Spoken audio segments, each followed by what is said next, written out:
Yes, we are live now. Hello friends, this is Himanshi and welcome to Let's Learn. सभी को good evening, नमस्कार, राम राम, सत श्री अकाल, अस्सलाम वालेकुम, what you feel connected with. Start करेंगे आज का सेशन। ये एक्सपर्ट सीरीज का सेशन 2 है, यानी आप इसको एक मॉक टेस्ट के फॉर्म में भी ले सकते हो। ये उस लेवल के क्वेश्चंस हैं कि यदि आपको आसान लग रहे हैं तो इसका मतलब आपकी तैयारी अच्छी हो चुकी है, और यदि मुश्किल लग रहे हैं तो इसका मतलब अभी आपको और तैयारी करने की जरूरत है। क्यों? क्योंकि एकदम सटीक लेवल के क्वेश्चन हैं, 30 के 30। लैंग्वेज हो, लेंदी होना हो क्वेश्चन का, कहीं कहीं हल्का सा ट्रिकी होना हो, आसान होना हो, यानी इजी, मॉडरेट, डिफिकल्ट, सभी प्रकार के सवाल इसमें हैं।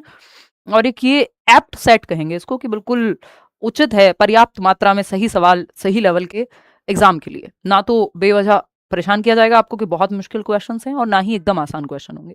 आसान यदि लग रहे हैं सारे सवाल, जो कि लग नहीं सकते ऑफ कोर्स, कुछ सवाल आसान लगेंगे, वो नेचुरल है, वो होना भी चाहिए, नहीं तो फिर पेपर ऐसे ही बनता है कि तीनों ही लेवल के क्वेश्चंस होते हैं, इजी, मॉडरेट, डिफिकल्ट। चलिए शुरू करें आज की कहानी। हम थोड़े से लेट हैं, बट देर आए दुरुस्त आए। शुरू करेंगे, और अब 1 महीना आपके एग्जाम में बाकी है, उसकी कैसे तैयारी करनी है उस पर भी चर्चा करेंगे। आ जाओ आप लोग फटाफट से। क्वेश्चन यदि आसान लगे तो समझ जाना कि टीचर बेहतरीन है, इसलिए पढ़ के आसान लग रहे हैं। मजाक कर रही हूँ, इसमें कोई शक भी नहीं है वैसे, बट ठीक है। I want to be the last person जो अपनी तारीफ खुद से ही करे। एनीवे, इनफ लोग हैं दुनिया में ऐसे। देखिए, तो लाइक शेयर सब्सक्राइब आप कर लेंगे जैसे जैसे आप लोग आते जाएंगे। ये सब जगहों पे आपको आप कनेक्ट कर सकते हैं, स्पेशली टेलीग्राम पे कुछ पीडीएफ्स हैं, एक साथ 3-4 पीडीएफ्स पेंडिंग है, वो चारों एक साथ शेयर हो जाएंगी। बात सही है? चलिए बहुत बढ़िया। जो लोग सुबह देखेंगे उनको गुड मॉर्निंग पहले से ही बोल दूं। रात में हो रहा है ये सेशन 10 बजे के बाद, 10-15 के अराउंड। आज हम और लेट हैं बाकी दिनों से, बट सेशन का होना ज़रूरी है, 2 दिन से छुट्टी हो ही रही थी। देखिएगा, क्वेश्चन नंबर 1 है, बहुत ही बेहतरीन सवाल है। अगर आप इसको ठीक से जवाब दे पाते हैं तो इसका मतलब आपकी तैयारी एकदम एप्ट चल रही है, बढ़िया चल रही है, आपको समझ में टॉपिक कॉन्सेप्ट आता है। ठीक है, फटाफट से सवाल का जवाब देने की कोशिश करो। क्या कहता है सवाल, पढ़ लेते हैं पहले। When young गुट्टी was 2 years old, एक छोटी बच्ची है गुट्टी, जब वो 2 साल की थी, she called all flying kites birds, वो सारी फ्लाइंग काइट्स को, यानी उड़ने वाली पतंगों को चिड़िया कहती थी, कि देखो बर्ड जा रही है, जहां पे भी वो पतंग को उड़ते हुए देखती थी। Because she associated flying objects with her previous experience of flying animals, वो फ्लाइंग ऑब्जेक्ट्स को, उड़ने वाली चीजों को अपने पुराने अनुभव से, ये जो उड़ने वाली चीजें होती हैं वो फ्लाइंग एनिमल्स कहलाते हैं, यानी उड़ने वाले एनिमल्स हैं या एव्स हैं, जो एनिमल्स की कैटेगरी में आते हैं, आपके बर्ड्स, फ्लाइंग एव्स बोलते हैं उनको। नाउ एट एज 8, यानी अब वो 8 साल की हो चुकी है 2 साल से, Gutti has modified her mental schema to understand that a kite is a regular shaped man made object controlled by a string completely distinct from a bird, कि जो काइट है वो इंसान के द्वारा निर्मित एक ऐसी चीज है जो एक धागे से कंट्रोल होती है, ना कि खुद से उड़ने वाला एक पक्षी है या फ्लाइंग एनिमल है या बर्ड है। कॉग्निटिव प्रोसेसेस रिप्रेजेंटेड बाय गुट्टी आर, यहां पे कौन सी कॉग्निटिव प्रोसेसेस को दर्शाया गया है ये बच्ची गुट्टी के द्वारा। तो कहां जाएंगे, पहले वाला कॉन्सेप्ट देखेंगे, फिर दूसरे पे जाएंगे। कि जब वो 2 साल की थी तो उसको लगता था कि जो बर्ड्स हैं वो फ्लाइंग एनिमल्स हैं, यानी उसके दिमाग में फ्लाइंग एनिमल्स का कॉन्सेप्ट था या बर्ड्स का कॉन्सेप्ट था। और उसने जब किसी और बर्ड को उड़ते हुए देखा तो उसने कहा हाँ ये भी बर्ड है, जो मेरे दिमाग में ऑलरेडी एसिमुलेट किया हुआ है, मैंने एग्जिस्टिंग स्कीमा में है मेरे, यानी स्टोर्ड इंफॉर्मेशन है, जो जमा जानकारी है दिमाग में, वर्तमान ज्ञान है, उसमें एक ये स्कीमा पहले से एग्जिस्ट करता था, एक कॉन्सेप्ट एग्जिस्ट करता था बर्ड्स का। और जब बर्ड को उड़ते हुए देखा तो उसने कहा बर्ड है, या फ्लाइंग काइट को भी उड़ते हुए देखा तो उसने कहा ये भी बर्ड है, बर्ड के ही स्कीमा में उसने फिट इन कर लिया एग्जिस्टिंग इंफॉर्मेशन में। ध्यान से समझिएगा, कई लोग कंफ्यूज हो जाते हैं कि फिट इन करने को क्यों कहें जी हम, कि ये एसिमुलेशन है कि एकोमोडेशन है। देखो वो शॉर्टकट होता है कि मॉडिफाई करना हो, फिट इन करना हो, एग्जिस्टिंग स्कीमा को मॉडिफाई करना हो, एडजस्ट करना हो, तब हम एकोमोडेशन की तरफ जाते हैं। लेकिन जब एग्जिस्टिंग स्कीमा में, आपको पूरा सेंटेंस भी तो पढ़ना है ना वहां, इसीलिए तो सिर्फ कीवर्ड, अकेले कीवर्ड से काम नहीं चलता। अगर आपने सिर्फ कीवर्ड रट लिए और आप कॉन्टेक्स्ट में नहीं पढ़ पा रहे हैं, संदर्भ में पूरा सवाल नहीं समझ पा रहे हैं, तो आप गलत कर देंगे वहां, क्योंकि सिर्फ आपने एक वर्ड पॉजिटिव या नेगेटिव सोच लिया है। इसलिए मैं पॉजिटिव नेगेटिव वर्ड्स को हल्के में लेती हूँ। क्यों? क्योंकि जब आपकी वैसे आपने इनफ तैयारी कर ली हो तब आप वो लास्ट में करें, या फिर उसको कॉन्टेक्स्ट में पढ़ें हमेशा पॉजिटिव नेगेटिव वर्ड्स को। एग्जिस्टिंग स्कीमा में, एग्जिस्टिंग स्कीमा किसका था? बर्ड्स का था। यानी वर्तमान जानकारी है जो स्कीमा पहले से एग्जिस्ट करता है वो था बर्ड्स यानी पक्षियों का। बच्ची के दिमाग में, बच्ची कौन है? ये बच्ची है जिसका नाम गुट्टी है, ठीक है। इसके दिमाग में ये स्कीमा था। हमारे सबके दिमाग में स्कीमाज हैं। स्कीमा बोले तो जो भी प्रीवियस एक्सपीरियंस है, प्रीवियस नॉलेज है, जो भी आपका वर्तमान ज्ञान है उसको स्कीमा कहते हैं। जो भी आपके दिमाग में, आपके माइंड में स्टोर्ड इंफॉर्मेशन है, जैसे आपके दिमाग, आपके फोन में स्टोर्ड होते हैं कॉन्टेक्ट नंबर सेव होते हैं, ऐसे आपके दिमाग में इंफॉर्मेशन सेव होती है, उसको स्कीमा कहते हैं। सिंपल बात, ठीक। तो एग्जिस्टिंग स्कीमा जो है वो बर्ड्स का है। इसी एग्जिस्टिंग स्कीमा में उसने एक और स्कीमा जोड़ लिया जिसको काइट कह रहे हैं, यानी पतंग कह रहे हैं, ठीक है। पतंग को उड़ते हुए देखा और उसने कहा यस, ये जो मेरा एग्जिस्टिंग स्कीमा है इसी में फिट इन कर लिया। ध्यान दीजिएगा, फिट इन किया है, लेकिन न्यू इंफॉर्मेशन नहीं है, ये न्यू इंफॉर्मेशन है लेकिन एग्जिस्टिंग स्कीमा में। अगर ऑलरेडी बने हुए स्कीमा में फिट इन किया है तो वो एसिमिलेशन कहलाता है, यानी आत्मसात करना, क्योंकि पहले से स्कीमा था उसमें ऐड कर लिया है। लेकिन लेकिन लेकिन अगर नया स्कीमा बनाना हो या पुराने को मॉडिफाई करना हो तो आप क्या कहेंगे? एकोमोडेट किया है, समायोजन किया है, ठीक है ना। इतनी बात क्लियर है। अगर बर्ड का स्कीमा नहीं होता, एक अलग ही स्कीमा बन रहा होता तो वो एकोमोडेशन हो जाता, एकदम नया स्कीमा है। लेकिन जब पुराने स्कीमा में कुछ ऐड किया है तो दिस इज एसिमिलेशन, आत्मसातीकरण, fit in new information in existing schema, वर्तमान जानकारी में कुछ जोड़ना, नई जानकारी या नया स्कीमा बनाना या पुराने में परिवर्तन करना, मॉडिफिकेशन करना, एडजस्टमेंट करना, मैनिपुलेशन करना, ये सब एकोमोडेशन होता है। सिंपल बात, नो बकवास, बात सही है। चलिए आ जाओ, अब समझते हैं कहानी क्या है। तो पहले जो प्रोसेस थी वो थी एसिमिलेशन की। बात तो सही है। देखो ये प्रोसेस कहीं से भी ईगोसेंट्रिज्म की तो नहीं है, सेल्फ सेंटर्ड होने की या कंजर्वेशन की, तो इसको तो हटा देंगे। पहले एसिमिलेशन दर्शाया था उसने, क्यों? क्योंकि बर्ड के स्कीमा में काइट को जोड़ लिया था, एसिमिलेशन है। तो यस, पहला पार्ट एसिमिलेशन है। दूसरा पार्ट क्या है? Gutti has modified her mental schema to understand that a kite is regular shaped. अब उसने मॉडिफाई किया है अपने पुराने स्कीमा को कि भैया ये काइट नहीं है, ये बर्ड है, एक फ्लाइंग एनिमल होता है, मतलब ये मैनमेड कॉन्सेप्ट है, ये काइट नहीं है, ये फ्लाइंग बर्ड नहीं है, ये एक इंसान के द्वारा निर्मित एक ऑब्जेक्ट है। तो उसने अकोमोडेट किया, यानी मॉडिफाई किया। मॉडिफाइंग लिखा है ना, तो नेक्स्ट वाले में जब मॉडिफाइंग लिखा है जो भी एग्जिस्टिंग स्कीमा है उसको, इसका मतलब एकोमोडेट किया है, तो सेकंड ऑप्शन सही लग रहा है। देखते हैं एकोमोडेशन। नहीं, पहले तो उसने एसिमिलेट किया था ना। एकोमोडेट तो तब करती जब वो पहले से या तो नया स्कीमा बना रही होती काइट को देख करके, या फिर पुराने स्कीमा में मॉडिफिकेशन कर रही होती। उसने जस्ट ऐड कर लिया था, तो वो एकोमोडेशन नहीं था, एसिमिलेशन था। जब चेंज किया पुराने स्कीमा को तो वो एकोमोडेशन कहलाया। तो आत्मसात करने के बाद समायोजन का कॉन्सेप्ट लागू हुआ है। कितने लोग सही जवाब दे रहे हैं? 67% लोग। Scheme organisation followed by animism. देखो सजीववाद की यहां कोई बात नहीं हुई कि निर्जीव को सजीव समझ लिया, ऐसी कोई बात उसने नहीं की है। और दूसरी बात ये कि स्कीम ऑर्गेनाइजेशन यहां कोई ऑर्गेनाइज नहीं किया कि अलग अलग, और ऑर्गेनाइजेशन पे जनरली क्वेश्चन आता भी नहीं है। अगर आएगा भी तो इस तरह का नहीं आएगा। वो पूछेगा कि जब आप अपने स्कीमा में स्कीम्स को ऑर्गेनाइज कर रहे हैं, अलग अलग फोल्डर में डाल रहे हैं, तब वो ऑर्गेनाइजेशन कहलाता है, ठीक है। तो ये एसिमिलेशन और एकोमोडेशन है, और ये दोनों प्रोसेस मिलकर अडेप्टेशन की प्रक्रिया बनाती हैं, यानी किसकी? अनुकूलन की। अब इसको ऐसे भी देख सकते हो, आपको बहुत अच्छे से ये चीज समझ में आएगी कि एसिमिलेशन फॉलोड बाय एकोमोडेशन है। कि पहले एसिमिलेट किया था कि लड़की को आसमान में एक पतंग दिखती है, फिर वो कहती है उसके पास पक्षी का स्कीमा ऑलरेडी एग्जिस्टिंग स्कीमा कि ये एक पक्षी है, तो उसने ये क्या दिखाया? एसिमिलेशन दर्शाया कि हाँ पक्षी है। पहले से एडिड इंफॉर्मेशन में एक और चीज ऐड कर ली, काइट को देख करके पक्षी कह दिया, बर्ड कह दिया। अब सेकेंड फेज में वो क्या देखती है? ओ पतंग नहीं, पक्षी है, किसी ने बताया उसको कि बर्ड अलग होता है, उड़ता है, लेकिन वो जीवित होता है, उसके पंख होते हैं, जबकि पतंग जो है ये निर्जीव वस्तु है, कागज की बनी हुई है। जो बर्ड है वो अंडे देगा, पतंग तो ऐसा नहीं करने वाली है ना। तो ये क्या बात हुई? ये एकोमोडेट किया उसने, पुरानी जानकारी को चेंज किया, मॉडिफाई किया, मैनिपुलेट किया, पुराने स्कीमा को एडजस्ट किया नई जानकारी को। तो पहले बार में सिर्फ उसने ऐड किया था, फिट इन किया था नई इंफॉर्मेशन को कि काइट भी बर्ड है पुराने वाली में। यहां पे उसने चेंज किया है, मॉडिफाई किया है, ना कि जस्ट फिट इन कर लिया है न्यू इन्फॉर्मेशन को। इसको ऐसे समझिएगा, बहुत ही अच्छे से ये 4 स्टेप में आपका पूरा कॉन्सेप्ट क्लियर हो जाएगा। एसिमिलेशन और एकोमोडेशन मिलकर के अडेप्टेशन बनाते हैं, ध्यान रखिएगा। अनुकूलन की प्रक्रिया के अंदर ये दोनों चीजें आती हैं। कैसे आप अपने स्कीमा को अपडेट करते हैं? तो एसिमिलेशन और एकोमोडेशन की प्रक्रिया के माध्यम से। पहला स्टेप है, बच्ची ने एक बर्ड देखी, एक काइट देखी और उसको बर्ड कहा, यानी एसिमिलेशन दर्शाया। एसिमिलेशन AS लिख दे रही हूं। अब सेकेंड स्टेप में क्या हुआ? वो फिट इन किया उसने, यानी देख करके जब बर्ड कहा तो एसिमुलेट कर लिया, सिंपल बात, देखा और सेकंड स्टेप में दिमाग में एसिमुलेट कर लिया, क्या है, एसिमुलेशन है। लेकिन थर्ड स्टेप में किसी ने कहा देखो ये अलग होते हैं, तो डिसइक्विलिब्रियम हुआ होगा, कॉन्फ्लिक्ट क्रिएट हुआ होगा, द्वंद हुआ होगा दिमाग में, जो इन्फॉर्मेशन ब्रेन में थी बर्ड की और जो बाहर दिखी काइट की वो मैच नहीं हो रहे हैं। अब किसी ने कहा नहीं बेटा ये दोनों सेम नहीं है, तो ये डिसइक्विलिब्रियम हुआ, असंतुलन की प्रक्रिया कहते हैं इसको पियाजे की थियोरी में।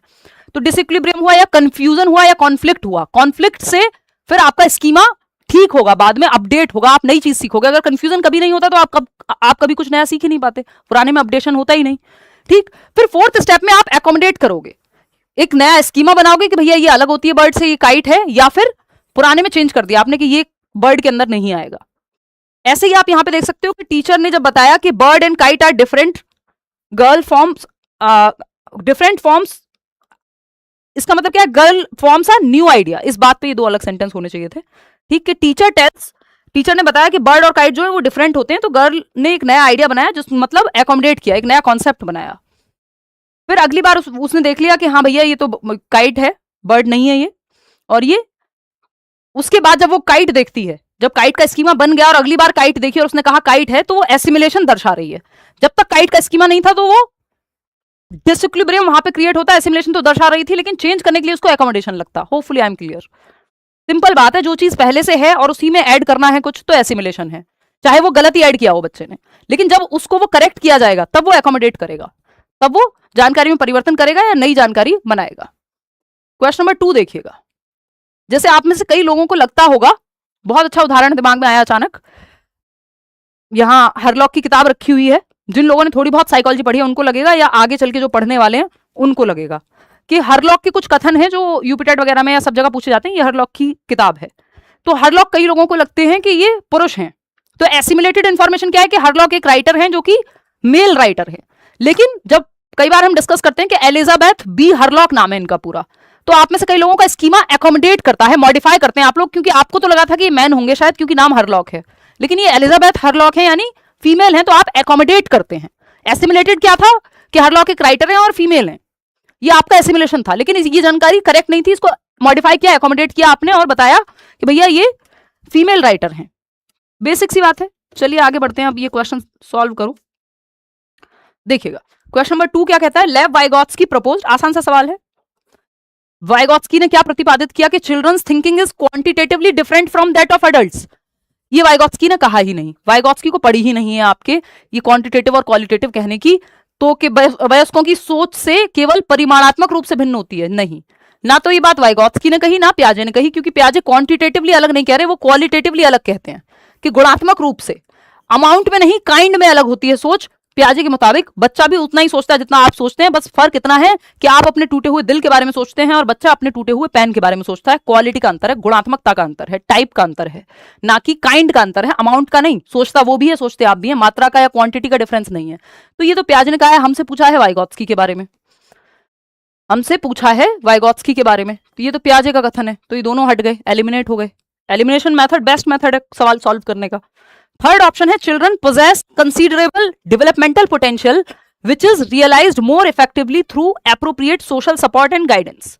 यानी बच्चों में पर्याप्त विकासात्मक क्षमता होती है, यानी विकास की क्षमता होती है, जो उचित सामाजिक सहयोग एवं मार्गदर्शन मिलने पर अधिक प्रभावी ढंग से विकसित होती है। यानी गाइडेंस अगर मिल जाए, तो आपके अंदर क्षमता तो थी कि आप पेपर क्लियर कर लेंगे, 30 में से 30 ले आएंगे सीडीपी में, बस आपको लेट्स लर्न से गाइडेंस मिल गया या करियर पे आप बैच में हैं तो गाइडेंस मिल गया आपको, तो आपकी वो क्षमता विकसित हो जाएगी। इतनी ही बात है। ये बात ZPD के जैसी है, जोन ऑफ प्रॉक्सिमल डेवलपमेंट, संभावित विकास के क्षेत्र की बात वाइगोत्स्की करते हैं। थर्ड ऑप्शन 82% लोग सही जवाब दे रहे हैं। Children are born fully developed and society merely refines their existing abilities, ऐसी बात नहीं करते वाइगोत्स्की के बच्चे तो जन्म से ही पूर्ण विकसित होते हैं, बस समाज उनमें क्षमताओं को, जो विद्यमान क्षमताएं उनको पुरस्कृत करता है, ये सवाल नहीं करते। वो कहते हैं आपकी एबिलिटीज बढ़ती जाती हैं और जो मोर नॉलेजेबल अदर है, समाज के साथ इंटरेक्ट करके आप ज्ञान का निर्माण करते हैं। ऐसा नहीं कि पहले से ज्ञान भरा हुआ है आपके अंदर, इनेट नहीं है कि फुल्ली डेवलप्ड पैदा हुए हैं। तो थर्ड ऑप्शन सही है, बाकी तीनों के तीनों गलत हैं। क्वेश्चन नंबर 3 देखिएगा, ये क्या कहता है, under the constructivist paradigm which of the following statements is not correct regarding children's conceptual errors and alternative conceptions. एक नंबर का आता ही है ये सवाल हर हालत में, कि रचनावाद यानी जिसमें पियाजे और वाइगोत्स्की आते हैं कंस्ट्रक्टिविज्म में, कि प्रतिमान के तहत बच्चों की एक विचारधारा है, एक स्कूल ऑफ थॉट है, स्कूल है साइकोलॉजी का, बच्चों की वैचारिक त्रुटियों और वैकल्पिक अवधारणाओं के संबंध में निम्नलिखित में से कौन सा कथन सही है? वैकल्पिक अवधारणा मिसकंसेप्शन कह देते हैं इसको, अब आज के समय में मिसकंसेप्शन भी नहीं, ऑल्टरनेटिव कॉन्सेप्शन या नाइव कॉन्सेप्शन कहते हैं। इनको नेगेटिव नहीं मानना होता।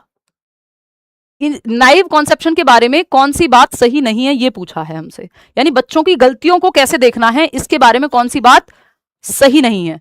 तो नॉट मतलब जो नहीं है वो पकड़ना है आपको। Alternative conceptions are illogical random ideas that must be immediately eliminated through repetitive drill. बच्चों की गलतियों को इलॉजिकल या खराब नहीं मानना होता। गलतियां सीखने की एक विंडो के रूप में काम करती हैं, एक खिड़की के रूप में काम करती हैं कि बच्चे की सोच में आप झांक पाएंगे उसकी गलतियों के माध्यम से कि वो सोचता कैसे है। तो ये ऐसा नहीं है कि इसको ड्रिल और अभ्यास से हटा दो और ये इलॉजिकल है, अतार्किक है, गलतियां खराब बात है, नहीं।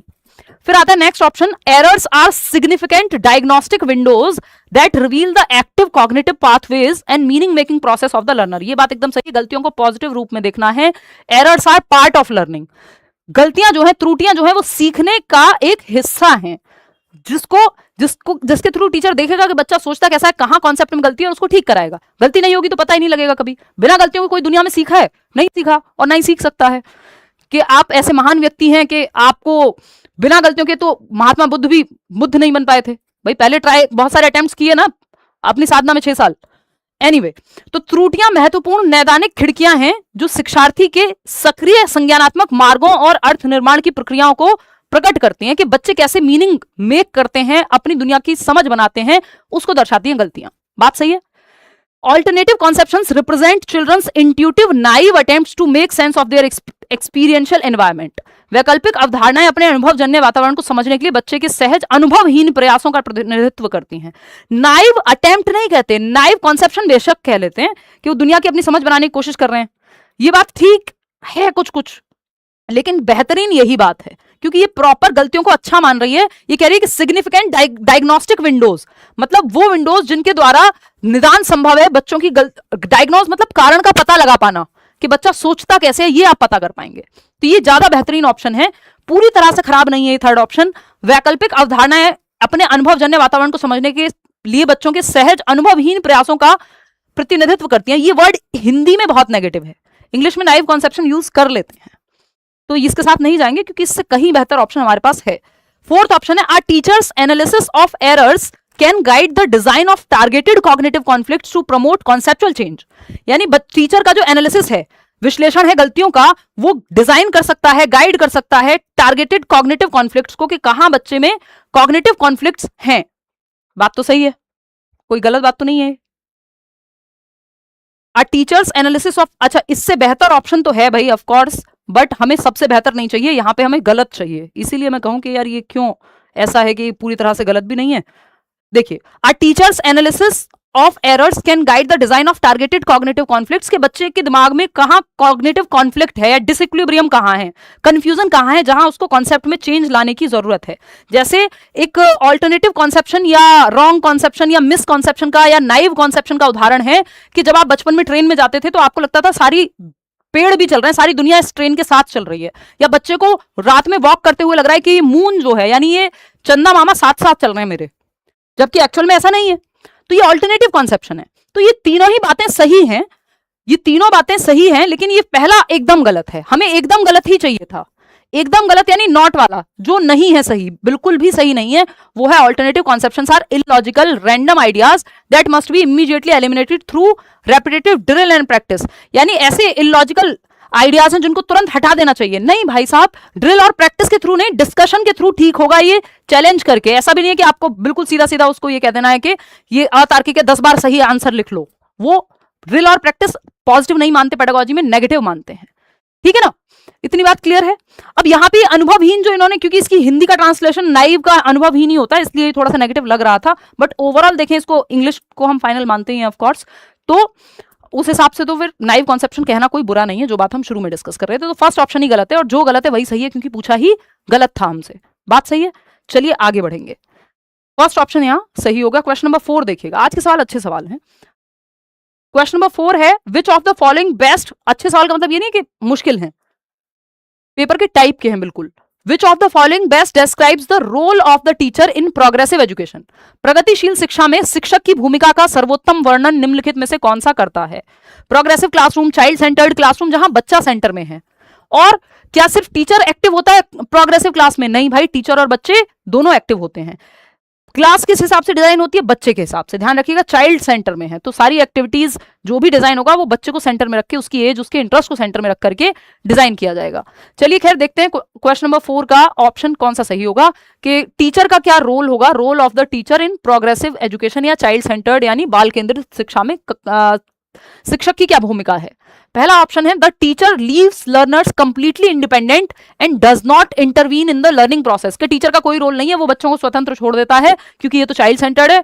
तो ये बात एकदम बकवास है। ऐसा नहीं कि टीचर एक्टिव नहीं है, टीचर और बच्चे दोनों एक्टिव हैं। ठीक है, ये बात हम हमेशा पढ़ते भी हैं बैच में भी, अगर आपने पढ़ा होगा मेरे साथ तो ये बात मैं एकदम क्लियर करके चलती हूँ कि चाइल्ड सेंटर्ड एजुकेशन का मतलब ये नहीं है बच्चा सेंटर में तो टीचर का कोई जरूरत ही नहीं है, बच्चे कुछ भी करेंगे। टीचर और बच्चे दोनों एक्टिव हैं, जहां जरूरत पड़ेगी बच्चा भी एक्टिव मिलेगा आपको और टीचर भी एक्टिव मिलेगा आपको। मतलब बच्चा तो है ही, टीचर भी हेल्प करेगा जहां बच्चा अटकेगा या फैसिलिटेट करेगा वो माहौल को, सुविधादाता का काम करेगा, फैसिलिटेटर का काम करेगा।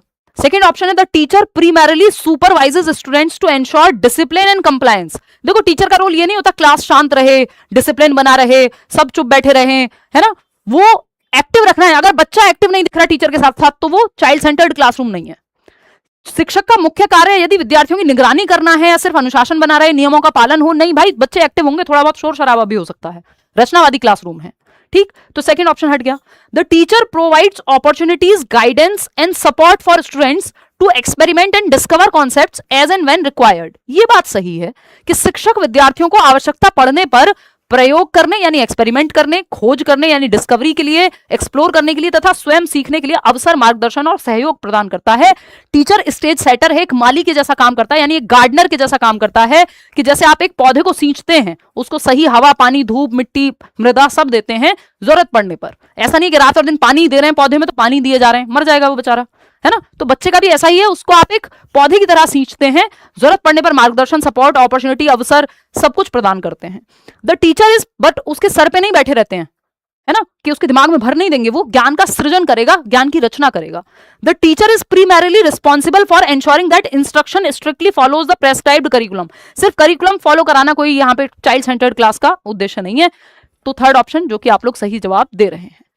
चलिए बहुत बढ़िया, आगे बढ़ते हैं। कोई कह रहा है कि मैंने 2 बार पढ़ लिया इतनी देर में ये सवाल। बात तो सही है, आप गिफ्टेड बच्चे हो सकते हैं, बट फिर मेरे सवाल कराने का मतलब क्या रह जाएगा यदि मैं सिर्फ आपको आंसर बता के निकल जाऊं तो। आंसर तक पहुंचना, चर्चा करना और 4 सवाल एक सवाल के करने से आपके क्लियर हो, वो उद्देश्य है मेरा, समझ रहे हो। सिर्फ आंसर बता दूंगी तो फिर तो ये तो आप खुद भी कर लेते, इतनी किताबें हैं जिनमें क्वेश्चंस हैं ही, है ना। नए सवाल हैं लेकिन इनको भी डिस्कस करना है ना, तभी तो आप ये सेशन देख रहे हैं। नहीं तो ये मुश्किल से 10 मिनट में हो जाएंगे ये 30 सवाल, अगर सिर्फ आंसर मार्क करना हो तो।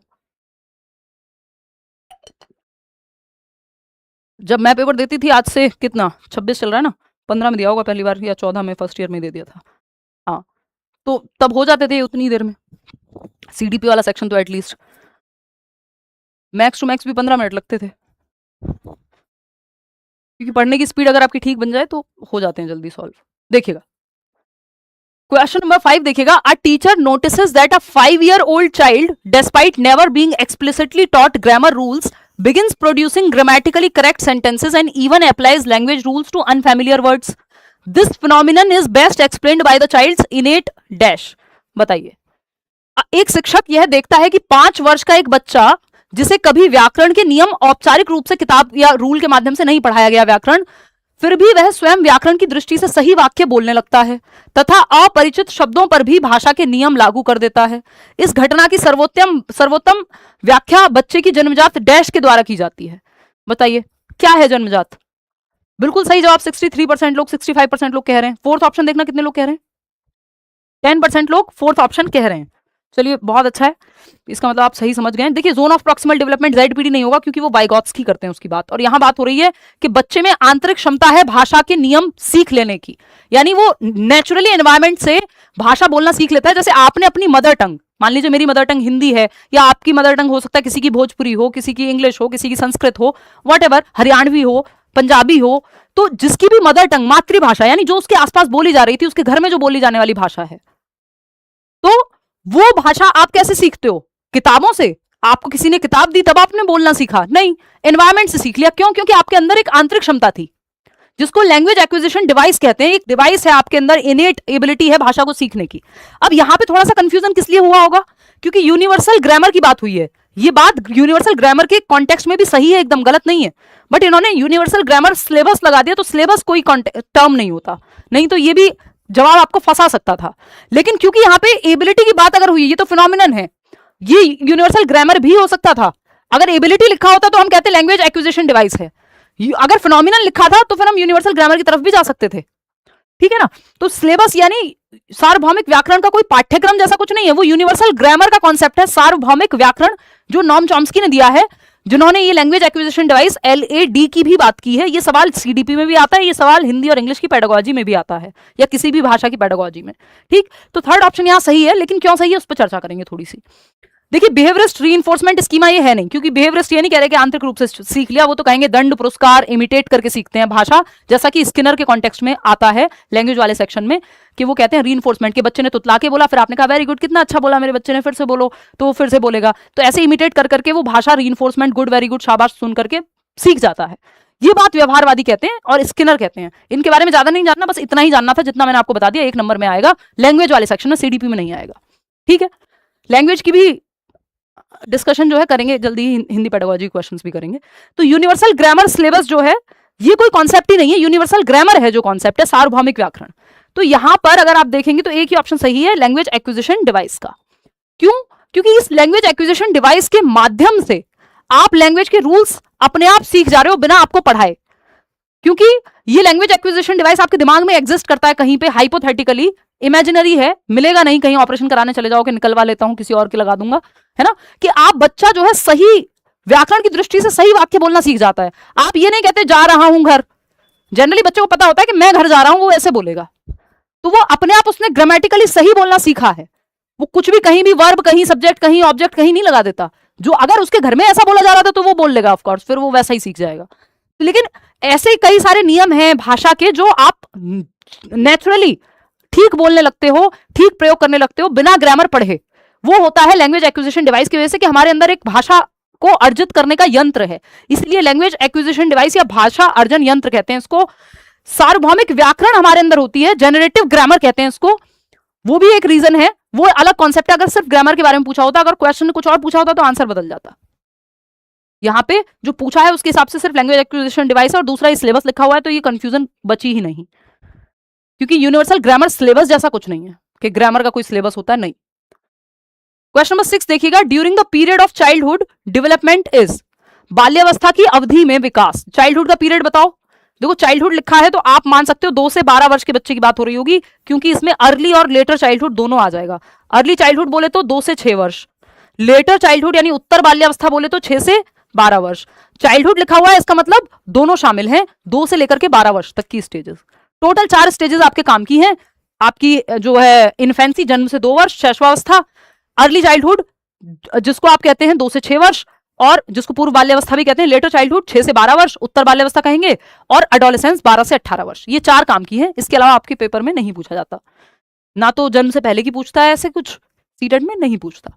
पढ़ने को आप पढ़ लें, ठीक है। जल्दी से बताओ, बहुत तेजी से, गुड बॉय गुड गर्ल्स की तरह कोहलबर्ग का सिद्धांत हम लागू कर देते हैं यहाँ पर। फटाफट बताओ, फर्स्ट ऑप्शन क्या पोल लेट दिया है? पोल काम नहीं कर रहा है, लटक जाओ इस पे। कितना गंदा जोक था, अच्छी।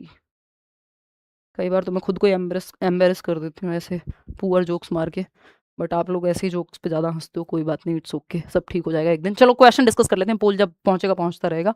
बाल्यावस्था की अवधि में विकास कैसा होता है? धीमे होता है and can not be measured. भाई कुछ पहलू तो मेजर किए जा सकते हैं, मापे जा सकते हैं। कुछ पहलू तो, हाइट तो जैसे माप सकते हो, बेशक सारे पहलू ना माप पाओ कि समझ कितनी विकसित हुई, इमोशनली कितना डेवलप हुआ, बट कुछ पहलू तो माप सकते हो, है ना।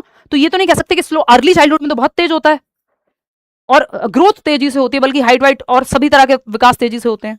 ये लेटर में भी मोटर डेवलपमेंट तो बहुत तेजी से हो रहा होता है, बेशक फिजिकल नहीं हो रहा होता बहुत तेजी से, समझ रहे हो। तो ये तो हो ही नहीं सकता। Is multi layered and complex, ये बात हमें अच्छी, सुंदर, सस्ती, टिकाऊ लग रही है, समझते हैं। बहुस्तरीय और जटिल होता है, consist only of quantitative changes, सिर्फ मात्रात्मक परिवर्तन है। क्यों भाई, क्वालिटेटिव गुणात्मक क्यों नहीं है? समझ भी तो विकसित हो रही है, सिर्फ हाइट थोड़ी बढ़ रही है कि परिमाणात्मक है, ग्रोथ थोड़ी है, डेवलपमेंट भी है, फिजिकली थोड़ी है, कॉग्निटिव सोशल इमोशनल भी तो है। ठीक, फिर आता है fourth is disorderly and disjointed. हमने पहले पढ़ा है, पहली ही क्लास में, इवन यूट्यूब पे भी जो फ्री क्लास हुई थी उसमें भी बताया था कि विकास ऑर्डरली होता है, सीक्वेंशियल होता है, क्रम से होता है, अचानक से नहीं होता। रात को सोए, सुबह 6 फीट के हो गए, कल सोए थे तो 4 फीट के थे, ऐसे नहीं होता कि कुछ भी रैंडमली चले जा रहा है। ऑर्डर में, सीक्वेंस में होगा। आपको पता है पहले दूध के दांत आएंगे, फिर पक्के दांत आएंगे, है ना? पहले चलना सीखेगा, फिर दौड़ना सीखेगा बच्चा। ऐसा थोड़ी अचानक से दौड़ना सीख गया, एक दिन उठा और दौड़ने लग गया। तो ऑर्डर है, क्रम है, और डिसजॉइंटेड नहीं है, इंटर रिलेटेड है, संबंधित होती है विकास की प्रक्रिया। तो एक ही ऑप्शन यहां सही बचता है। देखो, स्लो इसलिए नहीं हो सकता क्योंकि इन्होंने चाइल्डहुड में दोनों चीजें आ गई ना, अर्ली और लेटर। स्लो ग्रोथ वाला पार्ट, हाइट वाला पार्ट हो सकता था 6 से 12 वर्ष के लिए, वो थोड़ा स्लो हो जाता है क्योंकि 6 से 12 में, लेटर चाइल्डहुड में हाइट बहुत तेजी से नहीं बढ़ती है, लेकिन जो गतिक क्षमताएं हैं, यानी मोटर स्किल्स हैं, दौड़ना, भागना, उछलना कूदना, स्पोर्ट्स में इन्वॉल्व होना, ये सब आ जाती हैं 6 से 12 में। तो चाइल्डहुड पूरा है इसमें। अर्ली चाइल्डहुड होता या सिर्फ लेटर चाइल्डहुड होता तो हम उस तरफ जा सकते थे। अर्ली में तो खैर स्लो कुछ भी नहीं होता, 2 से 6 वर्ष में तो सब तेज है, चाहे शरीर का विकास हो, दिमाग का विकास हो, सामाजिक विकास हो, आपका इमोशनल डेवलपमेंट हो, everything is Tej, I mean fast. Is multi layered and complex, यानी मल्टी डायरेक्शनल होता है, मल्टी डायमेंशनल होता है, यानी फिजिकल, कॉग्निटिव, सोशल, इमोशनल, और ये सब आपस में जुड़े हुए भी हैं, और कॉम्प्लेक्स है, जटिल है। कोई भी प्रक्रिया दुनिया में सरल नहीं होती।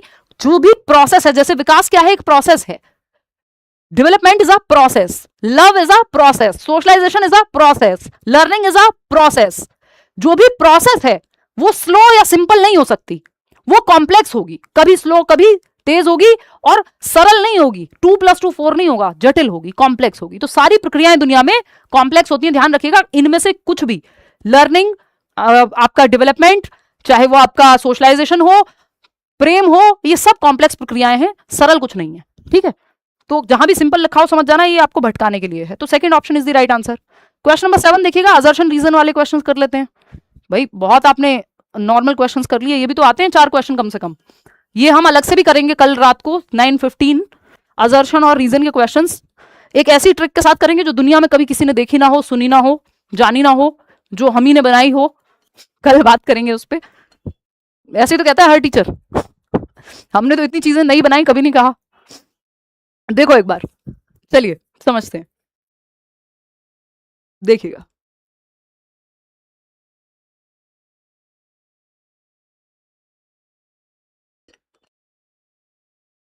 Live classes are not being held.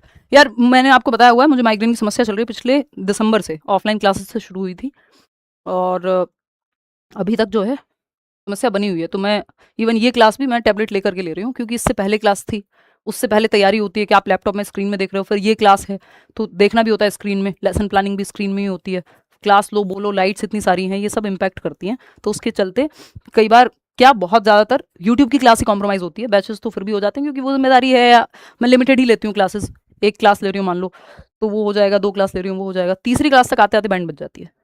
देखो एक बार, फोर्थ ऑप्शन 64% लोग। चलिए समझते हैं। अभिकथन क्या है, एक स्टेटमेंट है, इसमें 3 ही स्टेप होते हैं, जमानों से हम यही डिस्कस करते आ रहे हैं। ऐसे क्वेश्चन 3 स्टेप के ही होते हैं।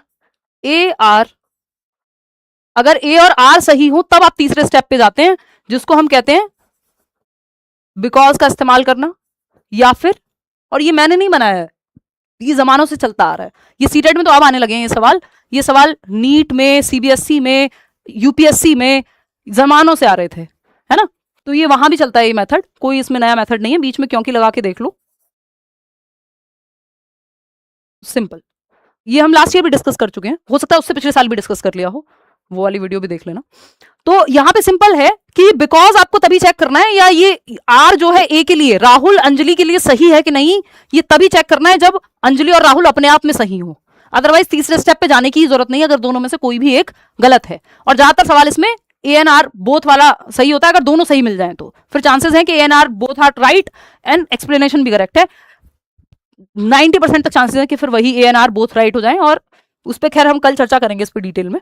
तो बताओ फटाफट से। I would like to meet you after clearing CTET. Clear करने से बात नहीं बनेगी, वैसे रैंडमली तो हम कभी भी मिल सकते हैं, कहीं मिल गए तो मिल गए, अदरवाइज इंटरव्यू के लिए अगर आप आ रहे हैं तो 135 प्लस कम से कम नंबर लेकर के आइएगा। 143 वाले भी लर्नर्स हैं, 141 वाले भी लर्नर्स हैं। तो अब मैं वैसे भी इंटरव्यू पहले से कम लेती हूँ, बहुत इंटरव्यूज पड़े हुए हैं चैनल पे, रैंक 1 ये वो, 143 140, तो ऐसी सी बात है। ठीक है, कोई कह रहा है टीटीआर, टीटीआर क्या होता है? अगर मान लो ये सही ना हो आर, फिर कहाँ से ट्रू? बताओ एक बार, देखो एक बार। खैर, इनफ प्रोग्रेस, कुछ लोग भोले भाले हैं, स्पेशली हिंदी मीडियम के लर्नर्स थोड़े कई बार भोले भाले होते हैं, तो उनको बनाया जा सकता है थोड़ा बहुत। यहाँ हम ये सब नहीं करते हैं, यहाँ बाइलिंगुअल पढ़ते हैं सब, और सभी समझदार लोग हैं, तो हम ये नहीं कहेंगे कि हमने कुछ बना दिया जो नहीं बनाया है। इनफ प्रोग्रेसिव, या फिर हमने दुनिया नहीं देखी। इनफ प्रोग्रेसिव क्लासरूम, खैर छोड़ो ये सब चलता रहेगा। In a progressive classroom modelled after John Dewey's educational philosophy, the curriculum is not fixed beforehand but is fluidly co-created based on the emerging queries and interests of the learners। यानी एक John Dewey की class है जिसको हम प्रगतिशील शिक्षा कहेंगे, learning by doing से वहां पे सिखाया जा रहा है। जो करिकुलम है यानी पाठ्यचर्या, हिंदी में इसको पाठ्यक्रम, हिंदी में कई बार पेपर में भी दे देता है, बट ये पाठ्यचर्या है। करिकुलम और सिलेबस में क्या डिफरेंस है? एक सेकंड लेंगे और ये भी डिस्कस कर ही लेंगे लगे हाथ, जब इतनी चीजों का पर्दाफाश फाश कर ही रहे हैं। फाश होता है कि फास्ट होता है, चेक कर लेंगे भैया, शौ और सा में गड़बड़ हो गई। एनीवे, सिलेबस की अगर हम बात करें, सिलेबस और करिकुलम में यही डिफरेंस है। सिलेबस का और करिकुलम का जो मुख्य डिफरेंस है, करिकुलम, ये छोटी छोटी चीजें हैं जो मैं आगे जाके धीरे धीरे जो जो समझाते हुए जाऊंगी वो अगली क्लास में अवॉइड करूंगी कि ये बताऊं फिर से। पाठ्यचर्या, वाह जी वाह, पाठ्यचर्या। और करिकुलम क्या है? उल्टा लिख दिया मैंने भी, सिलेबस लिखा है तो पाठ्यक्रम होगा। क्या होगा? पाठ्यक्रम होगा। ये हमारी टीम ही है जो पीछे पड़ी रहती है कि नए नए मेथड बता दो, नहीं तो मैं तो अवॉइड ही करती हूँ यार, कोई कुछ भी पढ़ाए मुझे क्या। देखो एक बार, पाठ्यचर्या,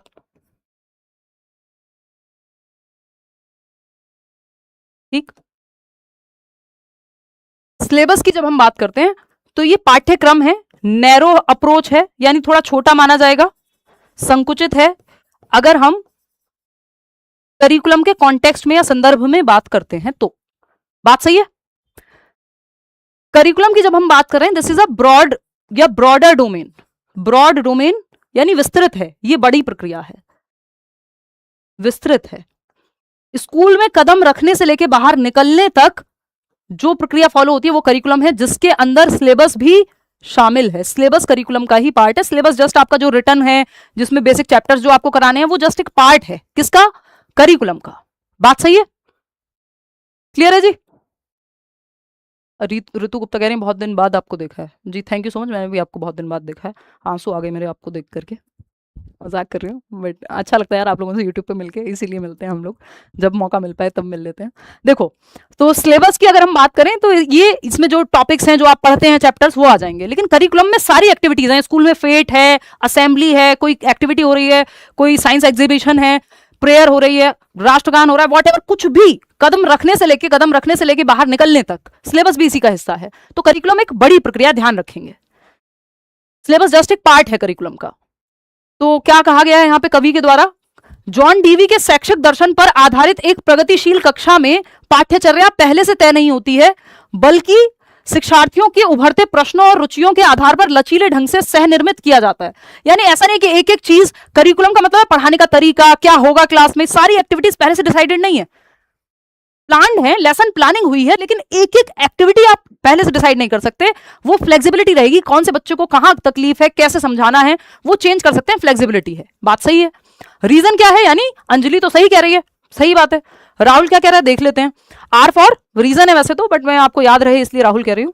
progressive education rejects the traditional notion of knowledge as static, कि जो रचनावादी कह लीजिए आप इसको, नहीं तो प्रोग्रेसिव यानी प्रगतिशील कक्षा कहेंगे, जिसमें लर्निंग बाय डूइंग होगी। जॉन डुई की बात करते हैं, ट्राइपोलर एजुकेशन भी दिया है इन्होंने, है ना, साथ साथ ये भी पढ़ लेंगे, पेपर में पूछा जा चुका है, पूछा जा सकता है।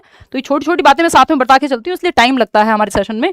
टीचर, स्टूडेंट और करिकुलम, ये ट्राइपोलर शिक्षा है, त्रिध्रुवीय शिक्षा। सीटेट में पूछा जा चुका है प्रीवियसली, तो पढ़ लीजिएगा। बहुत सालों से नहीं पूछा, इसका मतलब ये नहीं कि कभी नहीं पूछा जा सकता।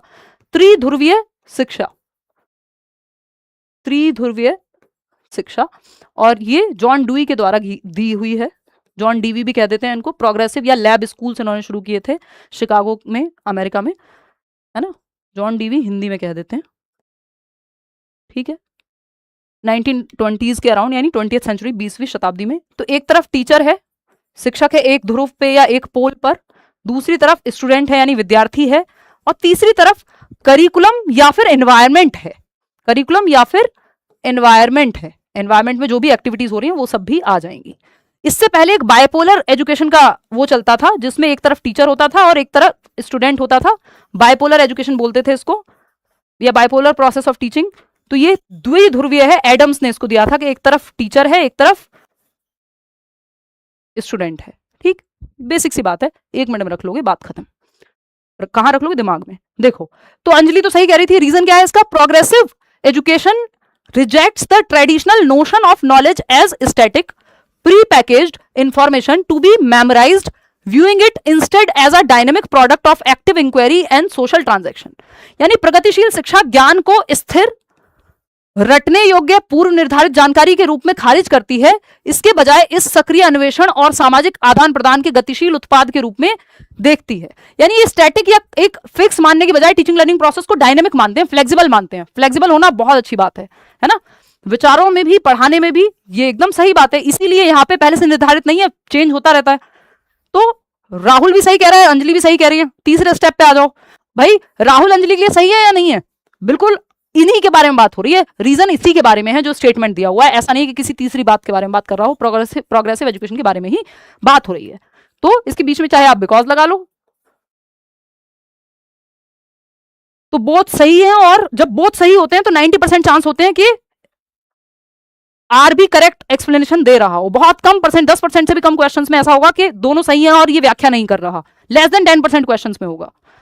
Fourth option is the right answer. ये तो हो ही नहीं सकता कि ए ट्रू है या दोनों फॉल्स हैं, ऐसा तो है नहीं। चलिए खैर, फोर्थ ऑप्शन सही हो गया। आगे बढ़ेंगे क्वेश्चन नंबर 8 पर, देखिएगा क्या कहते हैं। हम कुछ ज्यादा ही स्लो चल रहे हैं, थोड़ी स्पीड बढ़ा लेते हैं, है ना। देखिए फटाफट से। हेलो हेलो मुनव्वी, मानवी, एक तो इतने खतरनाक आप लोग वो रखते हो यूजर नेम्स। फटाफट से बताओ, अब स्पीड पकड़ेंगे। क्वेश्चन नंबर 8 देखो, असर्शन रीजन अगेन। क्या है assertion reason? Coming of age और menarche is celebrated in certain cultures while it is kept a secret in other cultures. यानी कुछ संस्कृतियों में पहले मासिक धर्म का आना उत्साह के रूप में मनाया जाता है, जबकि अन्य संस्कृतियों में इसे गुप्त रखा जाता है, यानी सीक्रेट रखा जाता है। यानी लड़कियों में मेंस्ट्रुएशन साइकिल का शुरू होना या लड़कों में प्यूबर्टी का शुरू होना कुछ कल्चर्स में क्या है, सेलिब्रेशन के रूप में, कुछ कल्चर्स में एकदम छिपा करके रखा जाता है कि किसी को पता ना लग जाए, है ना। पीरियड का है मेंस्ट्रुएशन साइकिल का शुरू होना। ये बात सही है, हाँ सही है। कल्चर के हिसाब से चीजें, कल्चर जो है इंपैक्ट करता है डेवलपमेंट को। रीजन क्या है? Childhood experiences unfold differently for children depending upon their socio cultural context. यानी जो बच्चों के बचपन के अनुभव हैं, या चाइल्डहुड बोल लीजिए इसको, या आप कह लीजिए डेवलपमेंटल स्टेजेस के जो अनुभव हैं, वो अनफोल्ड होते हैं डिफरेंटली, हर बच्चे के लिए अलग तरीके से। For children depending upon their socio cultural context, जिस सामाजिक सांस्कृतिक परिवेश से बच्चा आ रहा होता है, उसके आधार पे बचपन का अनुभव अलग अलग होता है, अलग अलग बच्चों के लिए। इसीलिए डेवलपमेंट की एक स्टेज, इसको चाइल्डहुड लिखा है, इसका मतलब ये मत समझना सिर्फ चाइल्डहुड तक की बात हो रही है। फिर आप कहेंगे ये तो टीनेज में होता है, कुछ केसेस में 12 साल की उम्र में भी हो सकता है, तो 12 साल तक भी चाइल्डहुड ही रहता है, ठीक है ना। तो यहां पे कॉन्टेक्स्ट समझना है। तो ऐसा नहीं कि ये गलत हो गया क्योंकि बचपन लिख दिया है। तो बचपन की जो अवधारणा है वो सार्वभौमिक ना होकर के सामाजिक सांस्कृतिक है। स्टेज बेशक हमने बना दी है कि भाई 6 से 12 ये है, 12 से 18 ये है, लेकिन जो एक्सपीरियंस है बचपन का वो सोशियो कल्चरली, या कंस्ट्रक्टिविस्ट लोग, रचनावादी लोग कहते हैं कि ये सोशली कंस्ट्रक्टेड है। हर बच्चे का बचपन का अनुभव सेम नहीं है। एक 6 साल का बच्चा जो गुब्बारे बेच रहा है सड़क पे और आपके घर का 6 साल का बच्चा, दोनों का बचपन सेम नहीं है। तो ये सोशियो कल्चरली निर्मित है जो कॉन्टेक्स्ट है बचपन का। तो कहीं पे तो वो सेलिब्रेशन है, कहीं पे छिपाया जा रहा है। तो ये इसके बारे में ए भी सही है, आर भी सही है, और आर सही व्याख्या भी करता है ए की, जो कि अभी हमने आपसे बात भी की कि 90% चांस है कि अगर दोनों सही निकल जाएं कि इसी के बारे में बात कर रहे हो। सिर्फ 10% क्वेश्चन होते हैं जिसमें ये सही नहीं होता, आर जो है नॉट करेक्ट होता है, अगर दोनों करेक्ट हो तो। खैर इस पे अलग से चर्चा कल भी करेंगे। क्वेश्चन नंबर 9 देखिएगा, क्या कहता है question number 9। Under the democratic philosophy of inclusive education, which of the following systemic changes must a school implement to accommodate a child with locomotor and visual impairment? यानी समावेशी शिक्षा की अगर हम बात करें तो एक बच्चा लोकोमोटर इंपेयरमेंट क्या होता है, चलने फिरने में, लिम्स में दिक्कत है, हाथ पैरों में दिक्कत है, चलने फिरने में दिक्कत है, हड्डियों से रिलेटेड प्रॉब्लम है, और दृष्टिबाधित बच्चा जिसको देखने में दिक्कत है, उनको समायोजित करने के लिए क्या इंस्टीट्यूशनल चेंजेस करेंगे। क्योंकि इंक्लूसिव एजुकेशन में आप क्या करते हैं, बच्चे में चेंज नहीं करते, सिस्टम में चेंज करते हैं। पढ़ लिया ये? चलो पढ़ लिया तो बताओ, नहीं तो मैं थोड़ी सी ज्ञान गंगा आपको आपकी तरफ भेज देती हूँ कि जो इंक्लूसिव एजुकेशन है जिसमें हम इंक्लूड करते हैं सबको, हर बच्चे को, ऑल चिल्ड्रन कैन लर्न, हर तरह का बच्चा सीख सकता है, इसमें आप सिस्टम में चेंज करते हो ना कि बच्चे में। किसमें चेंज करते हो? सिस्टम में चेंज करते हो ना कि बच्चे में। Change the system not the child, change the system not the child. व्यवस्था में परिवर्तन करते हो, बच्चे में नहीं। बच्चे के लिए सिस्टम है, सिस्टम के लिए बच्चा नहीं पैदा किया माँ बाप ने। हालांकि आजकल ऐसा ही होता है, करते हैं लोग, but this is not the right वे, है ना। पेडागोजी क्या कहती है कि सिस्टम को परिवर्तित करो। बच्चे को अगर देखने में दिक्कत है तो ऐसा थोड़ी उसकी आंखें लगा दोगे आप अपनी तरफ से, या फिर उसको चलने में दिक्कत है तो ऐसा थोड़ी कि आप कहोगे नहीं नहीं हम तो क्लास 3rd फ्लोर पे लगाएंगे और सीढ़ियों से लगाएंगे, ना तो रैंप बनाएंगे ना लिफ्ट लगाएंगे। तो इसका मतलब सिस्टम में चेंज नहीं करना चाह रहे, बच्चे में चेंज करना चाह रहे हो, जो कि गलत है। तो सिस्टम में चेंज करना है, इंस्टीट्यूशन में चेंज करना है। पूछा है जो बच्चा विजुअली इंपेयर्ड है, देखने में दिक्कत है, और जिसको चलने फिरने में दिक्कत है, उसके लिए क्या चेंज होंगे। पहला ऑप्शन है creating physical barrier free infrastructure such as ramps with hand rails and textured textile pathways. यानी कि आप बाधा मुक्त बुनियादी ढांचा बनाएंगे, बैरियर फ्री, यानी इंफ्रास्ट्रक्चर जो है वो बैरियर फ्री रहे, बैरियर ना बने इंफ्रास्ट्रक्चर के। एक बच्चा है जिसको चलने में दिक्कत है तो उसका क्लासरूम 4th फ्लोर पे वो बैसाखी से आता है या व्हील चेयर से आता है, और स्कूल में सीढ़ियां हैं, ना तो रैंप बना हुआ है और ना लिफ्ट है।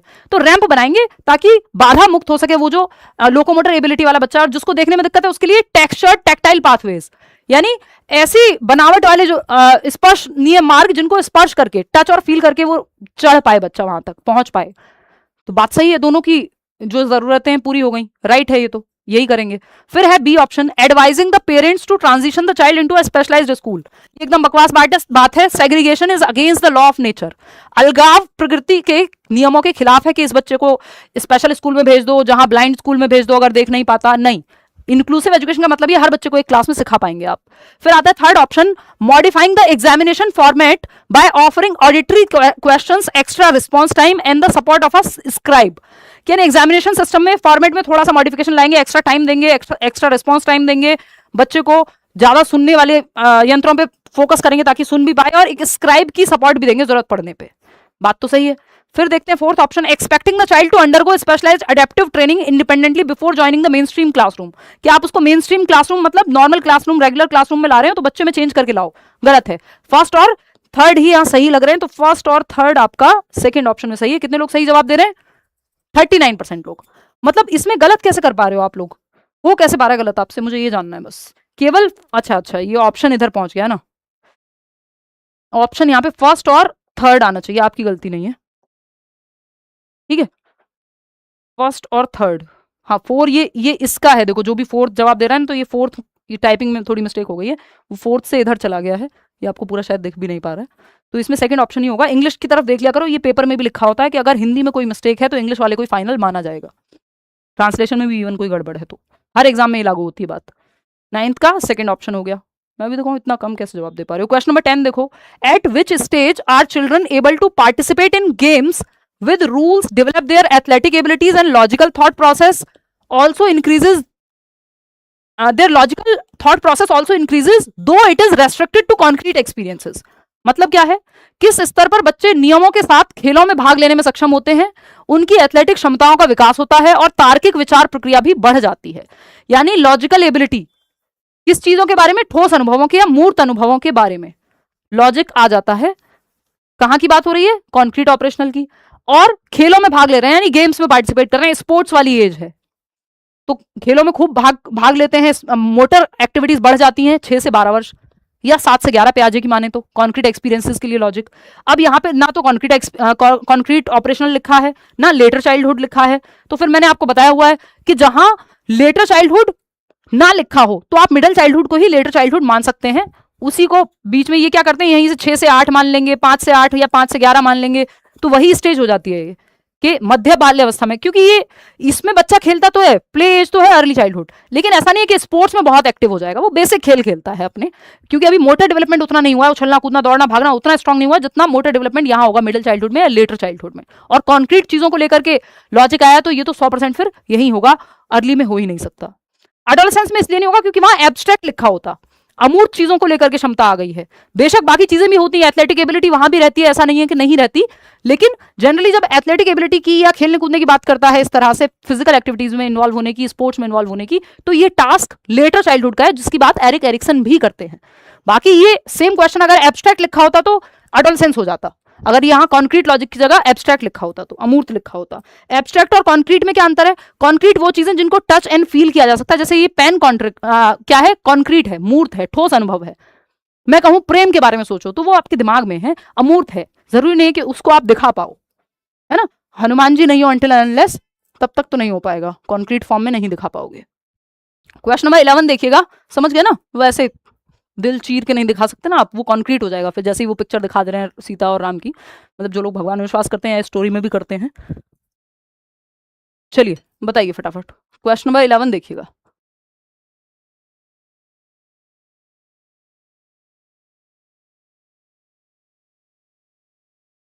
टाइम देख के कहाँ पढ़ाई होती है, पेपर आने पे तो बस पढ़ाई होती है।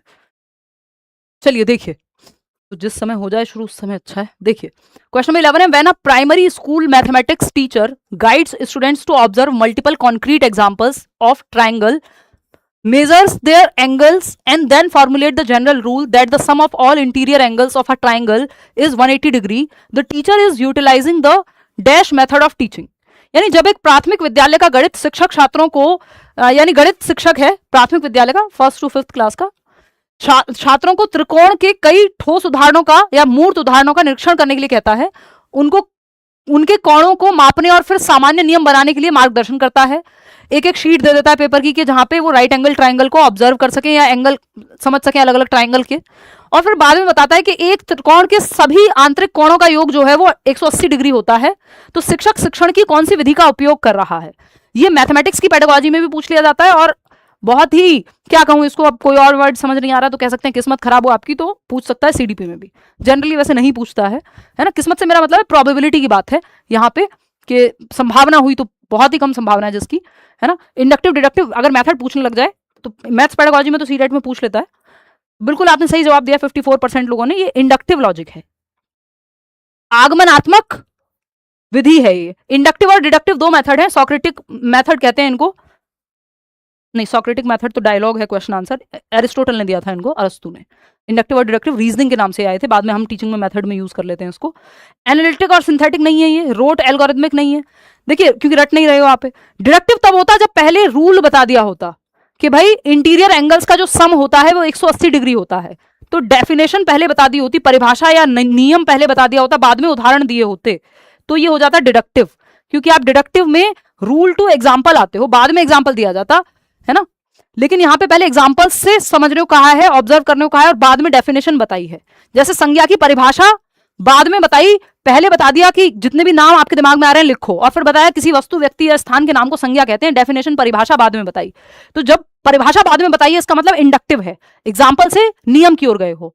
अगर पहले परिभाषा या फॉर्मूला बता दे बाद में आपको उदाहरण दिए जाए तो वो डिडक्टिव हो जाएगा। तो यहाँ पे डिडक्टिव नहीं है, पहले उदाहरण दिए गए, एग्जांपल्स दिए गए, फिर आपको परिभाषा बताई गई है कि 180 डिग्री होता है इंटीरियर, रूल बाद में बताया गया, पहले उदाहरण दिया गया है। ठीक है, ये इंपॉर्टेंट है, ध्यान रखना। इसको ऐसे भी देख सकते हो, बहुत ही अमेजिंग सा उदाहरण है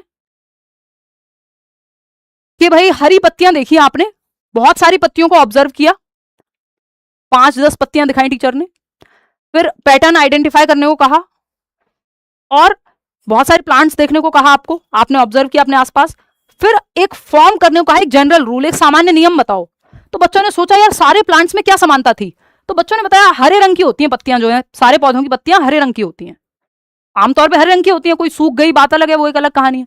तो सूखी पत्तियां वो बताएंगे अलग कलर की होती हैं। तो उन्होंने बहुत सारे पौधों की पत्तियों को देखा, ऑब्जर्व किया, एग्जाम्पल्स देखे बहुत सारे, उसके आधार पर एक नियम बनाया, एक पैटर्न फाइंड आउट करके।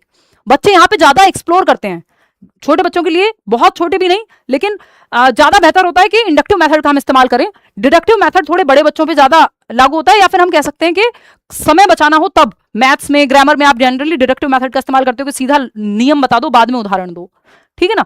तो ये आपने जब 4 बार हरी पत्तियां देखी, आपने कहा हरे रंग की होती है भाई, जो ये है। डिडक्टिव मेथड क्या है? डिडक्टिव मेथड में सिंपल आपको बता दिया, all animals need food to live, कि जनरल रूल है कि भाई सभी एनिमल्स को, इवन मनुष्यों को भी खाना चाहिए जीने के लिए। फिर आपसे कहा गया कि इस एग्जाम्पल को कहीं भी लगा के देख लो, कहीं भी फिट बैठ जाएगा। तो बच्चे मान गए हाँ ठीक है, या फिर पहले नाउन की डेफिनेशन बता दी आपको और फिर उसके उदाहरण दिए कि ये नाम है भाई आगरा, हिमांशी, दिल्ली, छोले भटूरे, ये सब संज्ञा हैं। पहले सिर्फ नाम लिखने को कह दिया और बाद में एग्जाम्पल वो बताया नियम, एग्जाम्पल टू रूल गए तो इंडक्टिव हो जाएगा, आगमनात्मक। निगमनात्मक होगा पहले नियम बता दिया जाए, सिंपल। आगे बढ़ेंगे, क्वेश्चन नंबर 12 देखिएगा ये क्या कहना चाहता है। देखिए क्वेश्चन नंबर 12 है, in accordance to Jean Piaget's theory of cognitive development, पियाजे के संज्ञानात्मक विकास के सिद्धांत के अनुसार, which of the following concept should be taught to children in the age group of 3 to 6, 3 से 6 वर्ष के बच्चे को कैसे पढ़ाएं? कौन सी अवधारणा 3 से 6 वर्ष की आयु वाले बच्चों को सिखानी चाहिए? कौन सा कॉन्सेप्ट सिखाएंगे? 3 से 6 वर्ष का बच्चा है, 3 से 6 वर्ष समझ रहे हो? 3 से 6 वर्ष तो कोई स्टेज नहीं है पियाजे की, 2 से 6 वर्ष है, या 2 से 7 वर्ष है, अगर आप टू बी प्रिसाइज कहो मुझे तो, बिल्कुल एनसीईआरटी के अकॉर्डिंग जाओ तो। इसको हम क्या कहते हैं? अर्ली चाइल्डहुड या प्री ऑपरेशनल स्टेज कहोगे? क्या कहोगे? प्री ऑपरेशनल स्टेज कहोगे, प्री ऑपरेशनल स्टेज, पूर्व संक्रियात्मक अवस्था कहते हैं इसको। और आम भाषा में जो डेवलपमेंट की स्टेजेस हैं उसमें देखोगे तो पूर्व बाल्यावस्था कहते हैं, है ना, 2 से 6 वर्ष को पूर्व संक्रियात्मक अवस्था। क्या कौन सा कॉन्सेप्ट आप एक्सपेक्ट कर रहे हो कि बच्चे में डेवलप होगा या क्या सिखाना चाहिए इस उम्र में? तो बिल्कुल 73% लोग सही जवाब दे रहे हैं। देखो कंजर्वेशन आता है कॉन्क्रीट ऑपरेशनल में 7 से 11 में, यहां बात 3 से 6 की हो रही है। सीरिएशन आता है 7 से 11 में। सीसीएस आपको सिंपल एक छोटी सी निमोनिक बताया हुआ है, आप इसको ट्रिक कह लीजिए, ठीक, कि ये concrete operational, C for concrete operational, मूर्त संक्रियात्मक, सी फॉर कंजर्वेशन, और आपका क्लासिफिकेशन और सीरिएशन, ये तीनों इसी में आते हैं 7 से 11 में।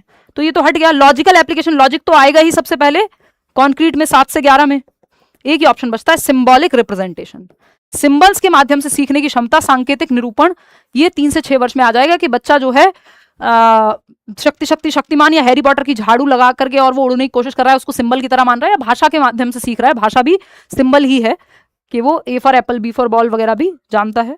चलिए खैर, तो यही सही जवाब हुआ। क्वेश्चन नंबर 13 देखिएगा, आज मुझे लग रहा है हमने ज्यादा ही एक्सप्लेन कर दिया। क्वेश्चन नंबर 13 है, असर्शन क्या है? अभिकथन। A primary school teacher who assigns seating arrangements by strictly separating boys and girls is inadvertently reinforcing gender as an essentialist dichotomous construct। बहुत अच्छा सवाल, हिंदी में पढ़ेंगे।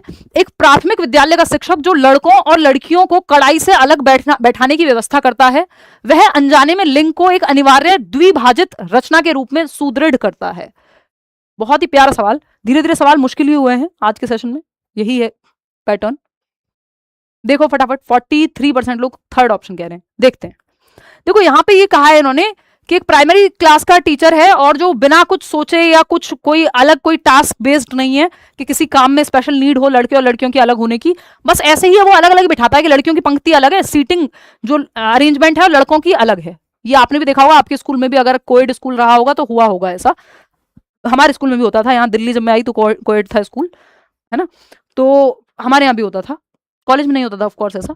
तो अगर हम बात करें यहाँ पे, तो ये ऐसा है कि कई कॉलेजेस में भी होता है कि लड़के अलग बैठेंगे लड़कियां अलग बैठेंगी। अनजाने में कहीं ना कहीं ये टीचर जो ये काम कर रहा है वो जेंडर को सिर्फ फ्लूइड नहीं देख रहा, फ्लेक्सिबल नहीं देख रहा, एक सोशल कंस्ट्रक्ट नहीं देख रहा। वो कहता है कि ये तो बिल्कुल डाइकोटोमस कंस्ट्रक्ट है, यानी लड़के और लड़कियां बस दो पहलुओं में बटा हुआ है और ये बायोलॉजिकल है और सेपरेट कर रहा है, वो कहीं ना कहीं रीइंफोर्स कर रहा है जेंडर स्टीरियोटाइप को भी। बात तो सही है। रीजन क्या है? Gender segregated educational practices encourage learners to view gender differences as natural biological divisions rather than socially manufactured categories. यानी इससे क्या होगा कि जब आप इतना जेंडर डिफरेंसेस को ऐसे देखोगे कि ये तो नेचुरल हैं या बायोलॉजिकल हैं, जबकि सोशली कंस्ट्रक्टेड है, जो जेंडर है, सेक्स है, वो बायोलॉजिकली कंस्ट्रक्टेड है। तो ये अलग अलग बिठाना जेंडर बायसनेस या कहीं ना कहीं जेंडर डिफरेंसेस को बायोलॉजिकल रूप में देख रहा है बजाय कि सोशली कंस्ट्रक्टेड। अब कई जगह पे प्रैक्टिकल रीजन हो सकता है, लड़कों को ऐसे बिठाया जाता है लड़के और लड़कियों को, फिर उन्हें बाद में लगता है जब आप कहोगे कि आपस में बात नहीं करनी है, फिर जिस दिन मौका मिलेगा वो बात नहीं करेंगे, बाकी सब करेंगे। आई मीन वो फिर नॉर्मल समझना बंद कर देते हैं एक दूसरे को। भाई अगर आपके बचपन से लड़के लड़कियां दोस्त रहे हैं तो आपके लिए वो नॉर्मल बात है। लेकिन जब आप देखेंगे ऑपोजिट जेंडर से बात करना, या तो घर में इतनी सख्ती थी कि ऑपोजिट जेंडर से बात नहीं करने दिया, अब 25-30 साल की उम्र में कहती है मम्मी भी कि बेटा कोई लड़का हो तो देख लो। तो ऐसी रील्स आती है ना, आपने देखा है कि पहले तो आपने बात नहीं करने दिया, अब कहां से लड़का होगा? जब लड़कों से बात करना अलाउड नहीं था तो कहां से लड़का दोस्त हो जाएगा, है ना? तो ये कुल मिला के वैसी बात है कि जो लड़के और लड़कियां जहां साथ में पढ़ रहे होते हैं, ट्यूशन में होता है तो नॉर्मल है, वो दोस्ती है। लेकिन जहां पे अलाउड ही नहीं है तो एक दिन उनको ये नहीं लगेगा सोशली कंस्ट्रक्टेड, उनको लगेगा बायोलॉजी का ही सारा डिफरेंस है। बस सारा डिफरेंस बायोलॉजी का ही है कि बाकी सब ही काम की चीजें, कुछ मतलब शादी करनी होती है सीधा, नहीं तो नॉर्मल इंसान नहीं समझना होता ऑपोजिट जेंडर को। फिर उसके दिमाग में ये आ जाएगा, जो कि गलत है। तो both A and R are true. अब हमारे बहुत सारे स्कूल्स में ऐसा होता है, अब उसके बहुत सारे प्रैक्टिकल रीजन है, हमारा समाज और बहुत सारी चीजें, उस पर कभी और चर्चा करेंगे। लेकिन ये दोनों ही बातें सही हैं। आर इसके बारे में सही से एक्सप्लेन भी करता है। तो ए ऑप्शन यानी फर्स्ट ऑप्शन, कोई कह रहा है जल्दी चल लो, चलो भाई ठीक है। थर्ड ऑप्शन क्यों कह रहे हो आप लोग? A is true but R is false. नहीं नहीं, सही तो कह रहे हैं ये। फिर से पढ़ते हैं, कोई बात नहीं। देखो क्वेश्चन पढ़ो फिर से, क्वेश्चन को फिर से पढ़ो। असर्शन क्या है? A primary school teacher who assigns seating arrangements by strictly separating boys and girls is inadvertently reinforcing gender as an essentialist dichotomous construct। यानी द्विभाजित रचना है। जबकि आज अगर आप देख रहे हैं तो हम जेंडर को फ्लेक्सिबल कंस्ट्रक्ट मानते हैं। कोई पुरुष के शरीर में होते हुए भी लड़की की तरह आइडेंटिफाई कर सकता है। ये अभी अभी हमारे लिए थोड़ा नया है, हमारे समाज के लिए, बट जेंडर एक फ्लेक्सिबल या फ्लूइड कॉन्सेप्ट है ना? तो ये यहाँ पे यही बात कही गई है कि आप डाइकोटोमस कह रहे हो कि बिल्कुल लड़के अलग लड़कियां अलग और ये सिर्फ बायोलॉजी से डिसाइड होगा। नहीं भाई, सोशल कंस्ट्रक्ट है। ठीक, तो ये बात तो सही है। अगर आप ऐसा कर रहे हैं तो वो टीचर कहीं ना कहीं यही मान रहा है कि एकदम डाइकोटोमस है, यानी लड़के और लड़कियां एकदम अलग कॉन्सेप्ट है, समाज के द्वारा निर्मित नहीं है, बायोलॉजी के द्वारा निर्मित है। यही बात यहाँ पे एक्सप्लेन की गई है कि ऐसा करने से ये लगेगा कि जेंडर डिफरेंसेस नेचुरल है, जबकि नेचुरल नहीं है, सोशल है। लड़कियां घर का काम करेंगी, ये नेचुरल कब से हो गया? क्योंकि समाज ने बना दिया।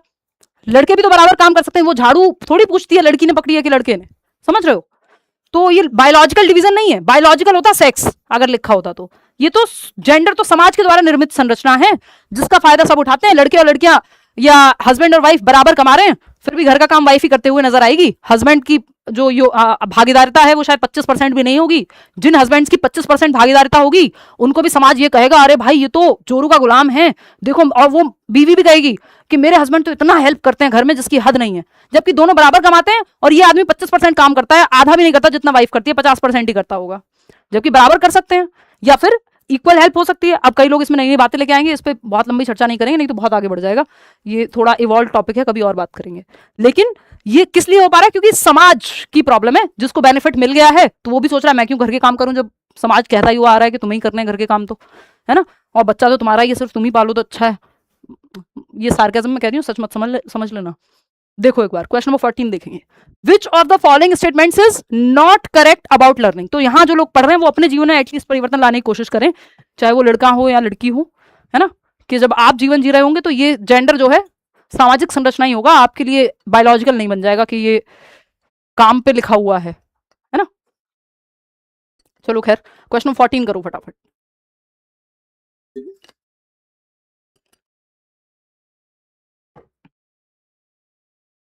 कितने? 11:15 बज गए। हाँ, आज हमारा सेशन थोड़ा लंबा जाएगा, 15 सवाल पे भी नहीं पहुंचे हम अभी 1 घंटे में। निम्नलिखित में से कौन सा कथन, अब मैं थोड़ी एक्सप्लेनेशन कम कर देती हूँ। निम्नलिखित में से कौन सा कथन सीखने के बारे में सही नहीं है? आप कमेंट करके बताना एक्सप्लेनेशन ज्यादा रखें या कम। लास्ट में एक पोल के द्वारा भी पूछूंगी आपसे कौन सा सही नहीं है सीखने के बारे में। Learning is facilitated by social action, सामाजिक क्रियाओं के द्वारा यानी ग्रुप में सीखना बेहतर है, बिल्कुल सही बात है। Learning as a product rather than process, check करेंगे अभी। सेकंड ऑप्शन कह रहे हैं 77% लोग। Learning depends on learners previous knowledge, हाँ भाई, ओल्ड नॉलेज, प्रीवियस नॉलेज, पूर्व ज्ञान पे आधारित होता है नया ज्ञान, बिल्कुल सही बात है। नया चैप्टर पढ़ाने से पहले 4 सवाल पिछले चैप्टर के पूछे जाते हैं। प्रीवियस नॉलेज टेस्टिंग बोलते हैं, आपने उसमें भी की होगी अपने लेसन प्लानिंग में, अगर टीचिंग ट्रेनिंग रेगुलर की है तो। Learning implies reorganisation of prior conceptual schemes, जो सीखना है वो आपकी पुरानी स्कीम को रीऑर्गेनाइज करता है, रिवाइज करके पुनर्गठन ऑर्गेनाइज कर देता है, बिल्कुल सही बात है। लेकिन सीखना एक प्रक्रिया के बजाय एक उत्पाद है, ये कहना गलत है। लर्निंग एक प्रोसेस है, पहले भी बताया था, इसीलिए कॉम्प्लेक्स है, प्रोडक्ट नहीं है, कोई तैयार प्रोडक्ट नहीं है गए और खरीद के ले आए। लर्निंग एक ग्रेजुअल प्रोसेस है, धीमे धीमे होती है। इसीलिए एक दिन क्लास लेके मैराथन देख के एक दिन पहले उससे नहीं बनेगी बात, रेगुलर पढ़ना होगा क्लासेस में, ग्रेजुअल है लर्निंग। जिसका जो लोग पास हो जाते हैं एक दिन मैराथन देख के या लास्ट के 10 दिन पढ़ के या 1 महीना पढ़ के, इसका मतलब थोड़ा उनकी समझने की क्षमता ठीक है, या टीचर बहुत अच्छा मिल गया जिसने जल्दी से समझा दिया है ना। मेरे टाइप का कोई मतलब तारीफ मैं नहीं कर रही हूँ अपनी, आप ही करते हैं, मैं तो बस रिपीट कर रही हूँ। सेकंड क्वेश्चन देखिएगा आगे, सेकंड ऑप्शन था इसमें सही। क्वेश्चन नंबर 15 देखिए, a child who frequently reverses letters B and D और words like saw and was during reading exhibit signs of dyslexia. Simple, अगर रिवर्स कर रहा है बच्चा लेटर्स को, डिसलेक्सिया, 6 को 9 पढ़ रहा है, 100 को वॉज, गॉड को डॉग, डॉग को god, whatever. Where a child who demonstrates persistent inattentiveness, दूसरा बच्चा है जो इन अटेंटिव है, ज्यादा ध्यान नहीं लगा पा रहा, अटेंशन टिक के नहीं बैठा पा रहा। इम्पल्सिविटी, उछलता कूदता रहता, शांति से बैठ नहीं पाता। एक्सट्रीम रेस्टलेसनेस, अगेन बेचैनी रहती है बहुत ज्यादा। तो ये attention deficit hyper activity disorder show कर रहा है बच्चा। तो पहला है डिसलेक्सिया, दूसरा है एडीएचडी। डिसकैलकुलिया नहीं, मैथ्स की प्रॉब्लम थोड़ी है, डिसलेक्सिया है बट डिसकैलकुलिया थोड़ी है, दूसरा एडीएचडी है। तो फर्स्ट ऑप्शन तो सही नहीं हो सकता। 70% लोग सही जवाब दे रहे हैं, dyslexia attention deficit hyper activity disorder, ये बात एकदम सही है। ध्यान अभाव अतिसक्रियता विकार। डिस्प्रैक्सिया तो चलने फिरने से रिलेटेड मोटर स्किल की प्रॉब्लम है, डिसलेक्सिया जो है वो पढ़ने की है, और अटेंशन में कमी एडीएचडी है, और डिसकैलकुलिया मैथमेटिक्स की है। तो सी ऑप्शन सही है। आगे बढ़ेंगे क्वेश्चन नंबर 16। अब फटाफट से थोड़ा सा सवाल करेंगे, देखिएगा। After getting out in the game due to the rope getting stuck in his leg while jumping, Arun says that the rope deliberately got him out. At what stage of Jean Piaget's theory of cognitive development do children reason like this? ये कौन सी stage है जब बच्चे किस उम्र में ऐसे कारण देते हैं, तर्क देते हैं कि रस्सी कूदते समय पैर में रस्सी फंसने के कारण खेल से बाहर होने के बाद अरुण कहता है कि रस्सी ने उसे जानबूझकर बाहर किया है या आउट कराया है, रस्सी ने जानबूझ के पैर में अटक गई और बच्चा आउट हो गया। जीन पियाजे के संज्ञानात्मक विकास के सिद्धांत के किस चरण में बच्चे इस तरह का तर्क देते हैं? सेंसरी मोटर में नहीं देंगे ऐसे तर्क, क्योंकि इलॉजिकल थॉट भी कब आ रहा है, ट्रांसडक्टिव रीजनिंग जिसको कहते हैं, या एनिमिज्म है ये साफ साफ कि निर्जीव चीज को सजीव समझना। प्री ऑपरेशनल स्टेज 2 से 7 वर्ष पियाजे की सेकंड स्टेज है। ये पियाजे की 4 स्टेजेस हैं, एसपीसीएफ, जन्म से 2 वर्ष, कॉन्क्रीट ऑपरेशनल 7 से 11, सॉरी जन्म से 2 वर्ष सेंसरी मोटर, कॉन्क्रीट ऑपरेशनल 7 से 11, प्री ऑपरेशनल 2 से 7, फॉर्मल ऑपरेशनल 11 एंड अबव। एसपीसीएफ इसका शॉर्ट फॉर्म होता है, नहीं तो याद रखने की एक कहानी होती है, some people can't focus, but इतनी कहानियां याद रखोगे पेपर में, अगर सिर्फ ट्रिक से जाओगे तो ट्रिक याद करने के लिए भी एक ट्रिक चाहिए होगी फिर, ठीक है। चलिए खैर, तो second option is the right answer. जिसको रहता है उसके लिए ठीक है भाई, किसी को याद रहता हो तो ट्रिक से करो। क्वेश्चन नंबर 17 देखिएगा, अच्छा सवाल है, ध्यान से सॉल्व कीजिएगा। Which of the following activities are exemplary practices of assessment as learning rather than assessment for learning or assessment of learning? Assessment as learning का उदाहरण पूछा है हमसे, सिंपल बात। A student maintaining a metacognitive learning journal to track their own understanding of fraction concepts over a semester. Own understanding यानी खुद की learning पे फोकस कर रहा है, यानी सेल्फ लर्निंग की बात होती है असेसमेंट एज लर्निंग में, जबकि ऑफ लर्निंग और फॉर लर्निंग में टीचर इन्वॉल्व होता है आकलन में। शॉर्ट में करेंगे, a teacher designing a rubric with students, teacher design कर रहा है रूब्रिक यानी एक पैमाना बनाना, एक स्टैंडर्ड सेट बनाना, एक क्राइटेरिया बनाना, allowing them to self assess and peer assess their science models, खुद से और उसके पीयर्स असेस कर पाए, ये भी एज लर्निंग का ही उदाहरण है, ये भी एज लर्निंग का ही उदाहरण था, ठीक। Administering a surprise diagnostic test at the beginning of a unit, ये फॉर लर्निंग का उदाहरण है। असाइनिंग, क्योंकि टीचर ने डायग्नोस्टिक टेस्ट बनाया है, खुद से जानने की बात नहीं है, टीचर को जानना है कि बच्चे की क्या नॉलेज है। Assigning letter grades to portfolios at the end of the term, last में ग्रेड दिए जा रहे हैं, ऑफ लर्निंग है। असेसमेंट ऑफ लर्निंग एसए का पार्ट है। असेसमेंट फॉर लर्निंग एफए यानी फॉर्मेटिव असेसमेंट का पार्ट है। असेसमेंट एज लर्निंग भी एफए का पार्ट है। एज लर्निंग में बच्चे खुद की लर्निंग या उसके साथी समूह उसको क्या कर रहे होते हैं, आकलन कर रहे होते हैं। तो फर्स्ट और सेकंड सही है। फर्स्ट और सेकंड कहाँ है, फर्स्ट ऑप्शन में ही गिवन है, तो पहला ऑप्शन ही सही है। कितने लोग कह रहे हैं, 50% लोग। अब देखो कितना आसान सवाल था, लेकिन फंस गए सबके सब। अब इसमें assessment of learning, for learning और एज लर्निंग में अंतर समझ लो। ये फॉर लर्निंग की बात थी क्योंकि टीचर ने सवाल पूछा है, अभी लर्निंग होनी बाकी है। फॉर लर्निंग, लर्निंग के लिए आकलन किया गया है, सवाल पूछा गया है लर्निंग के लिए। ऑफ लर्निंग लास्ट में आपको ग्रेड मिल गए, फाइनल बात खत्म हो गई। जैसे मैं अगर आपसे सवाल पूछ रही हूं और लास्ट में पूछा कितने नंबर आए, तो वो नंबर इसलिए नहीं है कि आपके फाइनल ग्रेड वही लग जाएंगे, या बीच में ये सवाल पूछा और फिर एक्सप्लेन किया, तो ये फॉर लर्निंग है। सीटेट के जो फाइनल नंबर होंगे वो ऑफ लर्निंग है। जब आप खुद से मॉक लगा रहे हो वो एज लर्निंग है, सिंपल ध्यान रखो, ठीक है। तो यहाँ पे ये दोनों तो होने से रहे, ये भी एज लर्निंग है क्योंकि टीचर ने डिजाइन किया है, लेकिन डिजाइन किसके लिए किया है कि बच्चे खुद से खुद का मूल्यांकन कर सकें।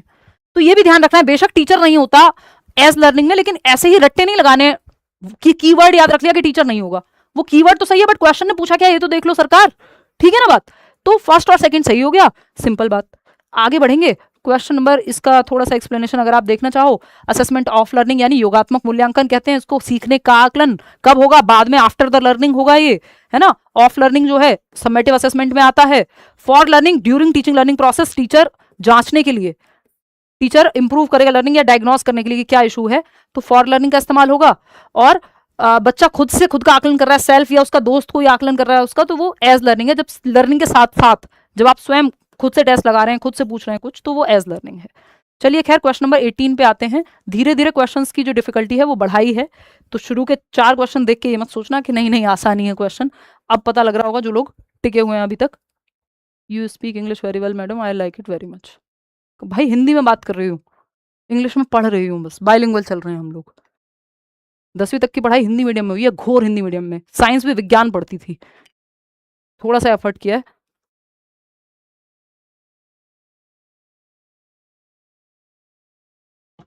देखो एक बार क्वेश्चन नंबर 18, और कोई बुरी बात नहीं है हिंदी में पढ़ना, हिंदी इंग्लिश दोनों में पढ़ते हैं हम लोग। असर्शन यानी अभिकथन, रीजन यानी कारण। There is no objectively definable movement when a child enters middle childhood और एडोलेसेंस, यानी ऐसा कोई वस्तुनिष्ठ रूप से परिभाषित क्षण नहीं होता कि ये डिफाइन कर दोगे आपके इस दिन बच्चा बड़ा हो गया, कि अब वो 11 साल का हो गया या वो 13 साल का हो गया, अब तो वो टीन बन गया। टीन मतलब वो वाले टीन का डब्बा नहीं, एडोलसेंट, टीनेजर, समझ रहे हो। तो उसमें सारे गुण वही आ जाएंगे जो एक टीनेजर में हैं। ऐसा कोई वस्तुनिष्ठ या एकदम से उसकी दाढ़ी मूछ आ जाएंगी, जिस दिन 12 साल का हुआ तो अचानक से दाढ़ी मूछ आ गई, धीरे धीरे प्रोसेस है ना वो तो, ठीक है। तो ऐसा कोई वस्तुनिष्ठ रूप से परिभाषित क्षण नहीं होता, एक मूवमेंट नहीं होता जब कोई बच्चा मध्य बाल्यावस्था या किशोरावस्था में प्रवेश करता है, कि भाई 12 साल हो गए आपको, या आप 7 साल की उम्र में 6 साल के हो गए हो आज, तो लेटर चाइल्डहुड में आ गए। ये हम स्टेज में बांट दिया है हमने, लेकिन एक्चुअल में ऐसा नहीं होता। क्यों? क्योंकि चाइल्डहुड या कोई भी स्टेज जो है ये सब सोशल कंस्ट्रक्शन है, सामाजिक संरचना है, समाज के द्वारा निर्मित। अभी बताया ना, दोनों बच्चों का बचपन सेम नहीं हो सकता 6 साल के, तो ये समाज के द्वारा निर्मित है। जो चाइल्डहुड का कॉन्सेप्ट है, एडोलसेंस का भी, वो स्टेजेस में समझने के लिए हमने बेशक बांट लिया हो।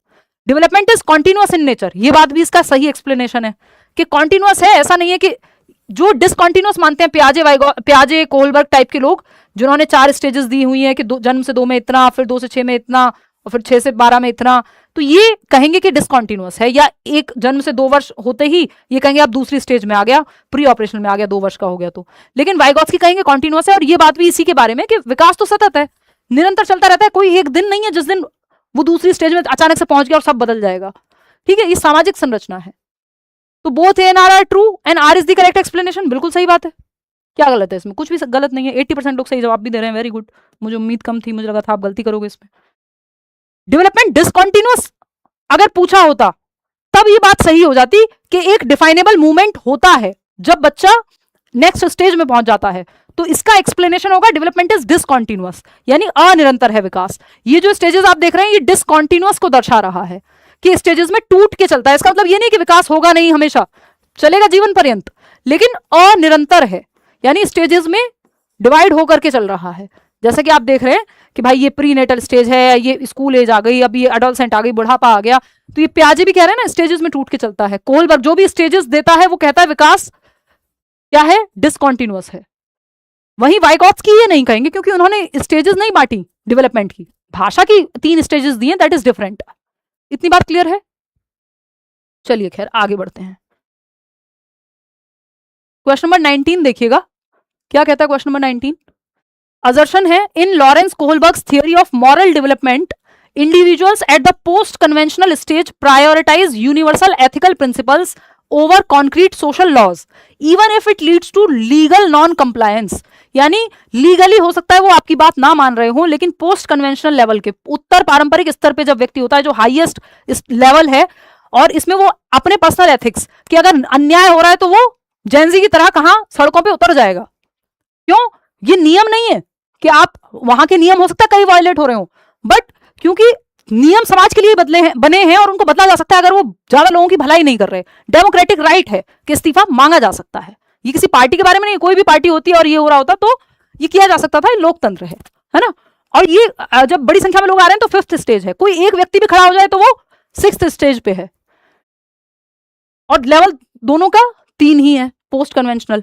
तो यहां पे जो नियम है उनके भी पार चले जाओगे आप अपने एथिक्स के लिए। पोस्ट कन्वेंशनल, कन्वेंशन के बाहर, सोसाइटी के परे।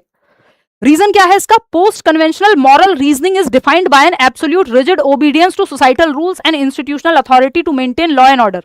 ये तो 4th स्टेज है कि भाई ये तो उल्टी बात कर रहा है, बल्कि ये कह रहा है कि यहाँ पे नियम मानने ही होंगे, रिजिड है नियम। नहीं, ये कह रहे हैं फ्लेक्सिबल है, बदल सकते हैं अगर समाज का भला नहीं हो रहा उन नियमों से। जैसे किसान बिल वापस लेना हो तो नियम बदले गए क्योंकि एक बड़ी पॉपुलेशन है जिनका भला उससे नहीं हो रहा और वो सामने आए। मेरी इसमें अपनी राय पे मैं बात नहीं कर रही हूँ, जो मॉरलिटी के विषय में कोलबर्ग की थियरी कहती है उसके मैं एग्जांपल्स दे रही हूँ आपको, रियल लाइफ एग्जांपल्स, है ना। मेरा इसमें पर्सनल मैटर नहीं है, ये समझने वाली बात है। देखिएगा, तो ये तो गलत हो गया, इसके बारे में ये सही नहीं है। पोस्ट कन्वेंशनल में नहीं होता ऐसा, कन्वेंशनल में होता है। पोस्ट हटाओ तब सही होगा ये तो गलत हो गया। तो जब गलत ही हो गया तो बोथ का तो ऑप्शन ही खत्म हो गया। बोथ तो कुछ भी हो ही नहीं सकते, बोथ वाला तो ऑप्शन ही हट जाएगा जैसे कोई एक गलत हो गया, है ना, गेम ओवर हो जाएगा। तो A is true but R is false. A तो सही है बट आर फॉल्स है। 64% लोग फर्स्ट ऑप्शन कह रहे हैं। रट्टे मत लगाया करो, कितना समझाऊं मैं आपको, है। बोथ ए एंड आर कैसे सही हो जाएंगे? अगर यही तो बात है, अगर आपने वही रट्टा लगा लिया कि हाँ ये भी ट्रू सब ट्रू है, फिर तो रट्टा भी क्यों लगाना है? ट्रू और बिकॉज भी क्यों करना है जब आप कह ही रहे हो? तो फिर तो सिंपल है, फिर तो आप सोच ही लो कि यही होगा जवाब। भाई अगर इन दोनों में से कोई भी गलत निकल गया तो A and R both right हो ही नहीं सकते। शर्त ये है, बिकॉज तब लगता है जब आपके ये दोनों सही हो, ए और आर। समझ रहे हो? ए सही है, आर गलत है। 73% लोग लगे हुए हैं वही जवाब देने में। रट्टा नहीं लगाना है। फिर मैं क्यों पढ़ूं ये क्वेश्चन? अगर सबको ए एंड आर और बोथ ही सही करना हो तो फिर तो वही मान लें हम। ये कोलबर्ग की मॉरल डेवलपमेंट की यानी सही और गलत नैतिकता की का सिद्धांत है। प्री कन्वेंशनल लेवल, जिसमें पनिशमेंट से बचने के लिए बच्चा आज्ञा का पालन करता है। टिट फॉर टैट होता है स्टेज 2 में। गुड बॉय नाइस गर्ल है 3rd में। लॉ एंड ऑर्डर, समाज में नियम फ्लेक्सिबल नहीं होते, रिजिड होते हैं, नियमों का पालन होना चाहिए चाहे कुछ हो जाए, रूल्स आर रूल्स। ये 4th स्टेज है कन्वेंशनल लेवल की। हालांकि इनकी थियरी जिस दिन आएगी, कोई सवाल आएगा तब मैं डिस्कस करूंगी, यही सवाल था वैसे। पोस्ट कन्वेंशनल है सोशल कॉन्ट्रैक्ट ओरिएंटेशन, समाज में नियमों को बदला जा सकता है अगर वो भलाई नहीं कर रहे हैं किसी की। यूनिवर्सल एथिक्स, आप एक व्यक्ति भी समाज या दुनिया के खिलाफ जा सकता है अगर उसको लगता है कि गलत हो रहा है, तो इनजस्टिस हो रहा है। तो पोस्ट कन्वेंशनल में जो मॉरलिटी, अब ध्यान रखिएगा तीनों लेवल है। प्री कन्वेंशनल में जीरो मॉरलिटी है, बच्चे का खुद का कोई सही गलत नहीं है। वो कहेगा जिस चीज से मेरी पिटाई ना हो वो बढ़िया है, जिसमें मेरा फायदा है। मुझे अगर पॉकेट मनी मिल रही है बाहर से मम्मी के लिए, या किसी व्यक्ति, कोई आस पड़ोस का अंकल भी कहे कि नहीं बेटा जाके जो है सिगरेट ले आओ दुकान से, अब उसको 5 रुपए तुम्हें भी मिलेंगे खाने को। अब घर वाले बाद में बताएंगे ना जब पनिशमेंट मिलेगी कि ये काम नहीं करना था किसी के लिए, तो लेकिन उसके लिए तो वो सही है क्योंकि म्यूचुअल एक्सचेंज है, टिट फॉर टैट है ना। एनीवे, आते हैं तो खुद की मॉरलिटी जीरो होती है, स्वयं की मॉरलिटी जीरो होती है प्री कन्वेंशनल में। 4 से 10 वर्ष की उम्र है, कोई ज्यादा उम्र है नहीं। फिर 10 से 13 में ये आ जाएगा, 13+ में पोस्ट कन्वेंशनल आ जाएगा। एज उतनी मैटर नहीं करती, बट फिर भी you should be knowing this. 3 levels की जब हम बात कर रहे हैं, स्टेज 3 तो गुड बॉय नाइस गर्ल, तो इसमें समाज, सोसाइटी सही गलत तय करती है। मॉरल प्रिंसिपल या मॉरल डेवलपमेंट सोसाइटी के हिसाब से। यहाँ पे खुद की जीरो मॉरलिटी, कोई सही गलत नहीं है। यहाँ पे जो समाज में सही है वो सही है, जो समाज में गलत है वो गलत है। जैसे मेरी मम्मी जो है सोशियोलॉजी में मास्टर्स हैं, तो उनको वो सिंपल हमें बचपन से ये कहती आई हैं। जब हम कहते थे, थोड़े टीनेजर्स होते हैं तो बहस करने लगते हैं, बात करते हैं, जवाब देते हैं, रीजन करते हैं कि गलत क्या होता है, तो उनका सिंपल डेफिनेशन है सोसाइटी वाली ही, कि जो समाज में सबके सामने नहीं किया जा सकता, या जो समाज में हमें झूठ बोलना पड़े जिस बात पे, वो बात गलत है। मेरी डेफिनेशन ये नहीं है ऑफ कोर्स। तो ये सोसाइटी से ली हुई उनकी डेफिनेशन है। उस एज के लोग ऐसे ही सोचते हैं, या उस जनरेशन के लोग, या हम में से भी कई लोग सोचते होंगे, क्योंकि ये वो सोशल कॉन्टेक्स्ट में है। ये मॉरलिटी सारी कन्वेंशनल मॉरलिटी है, ये समाज के हिसाब से सही गलत तय होगा। पोस्ट कन्वेंशनल, यहां पे सेल्फ के नियम हैं जो शायद मैं और आप कई बार सोचते होंगे। यहां पे सेल्फ की मॉरलिटी है, समझ रहे हो? चलिए खैर, कोई कह रहा है read the question in Hindi, Hindi में भी पढ़ लेंगे भाई। अच्छा, यही वाला क्वेश्चन है वैसे भी। उत्तर पारंपरिक चरण के व्यक्ति ठोस सामाजिक कानूनों के बजाय सार्वभौमिक नैतिक सिद्धांतों को प्राथमिकता देते हैं। बिल्कुल सही बात है। उत्तर पारंपरिक नैतिक तर्क को कानून और व्यवस्था बनाए रखने के लिए सामाजिक नियमों और संस्थागत प्राधिकरण की पूर्ण कठोर आज्ञाकारिता परिभाषित किया गया। नहीं नहीं भाई, ये पारंपरिक है। उत्तर नहीं लगा होता तो सही हो जाता, गलत है। ठीक तो है। चलो आगे बढ़ते हैं इसी बात पे, आगे बढ़ेंगे। क्वेश्चन नंबर 20th देखिए क्या है। Question number 20th, Alok shows the following behaviour. Alok एक बच्चा है, व्यक्ति है, एक व्यवहार दर्शाता है। व्यवहार क्या है? Holds head in an awkward position when reading, यानी टेढ़ी तिरछी गर्दन करके पढ़ने की कोशिश कर रहा है। स्क्विंटिंग एंड रबिंग द आईज, आंखें मल रहा है बार बार। फ्रिक्वेंटली पलकें झपका रहा है। रेडनेस और स्वेलिंग आ रही है आंखों में, लाल हो रही है आंखें या थोड़ी स्वेलिंग है, सूजन है। कंफ्यूजिंग लेटर्स, लेटर्स को कंफ्यूज करके पढ़ रहा है। These can be symptoms of potential, ये किसके प्रभावी संकेत हो सकते हैं?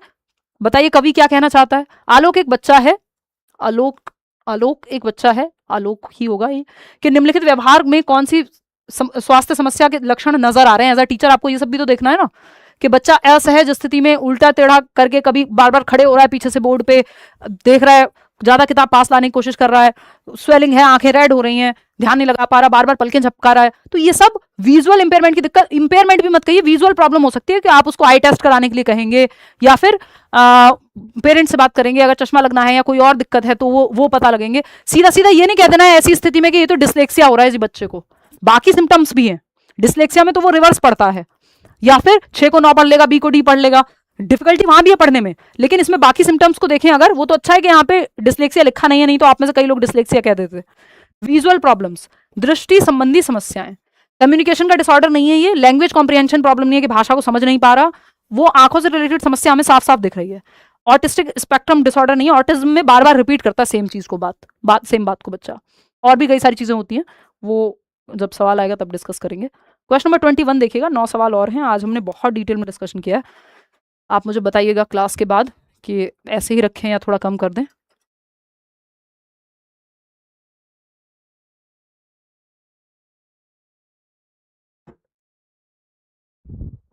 देखिएगा, the following statement is true और फॉल्स। ये स्टेटमेंट है, इसको पहचानना है कि ट्रू है कि फॉल्स है, सही है कि गलत है। ये पूरा जो वाक्यांश है या पूरा पैराग्राफ है, स्टेंजा है।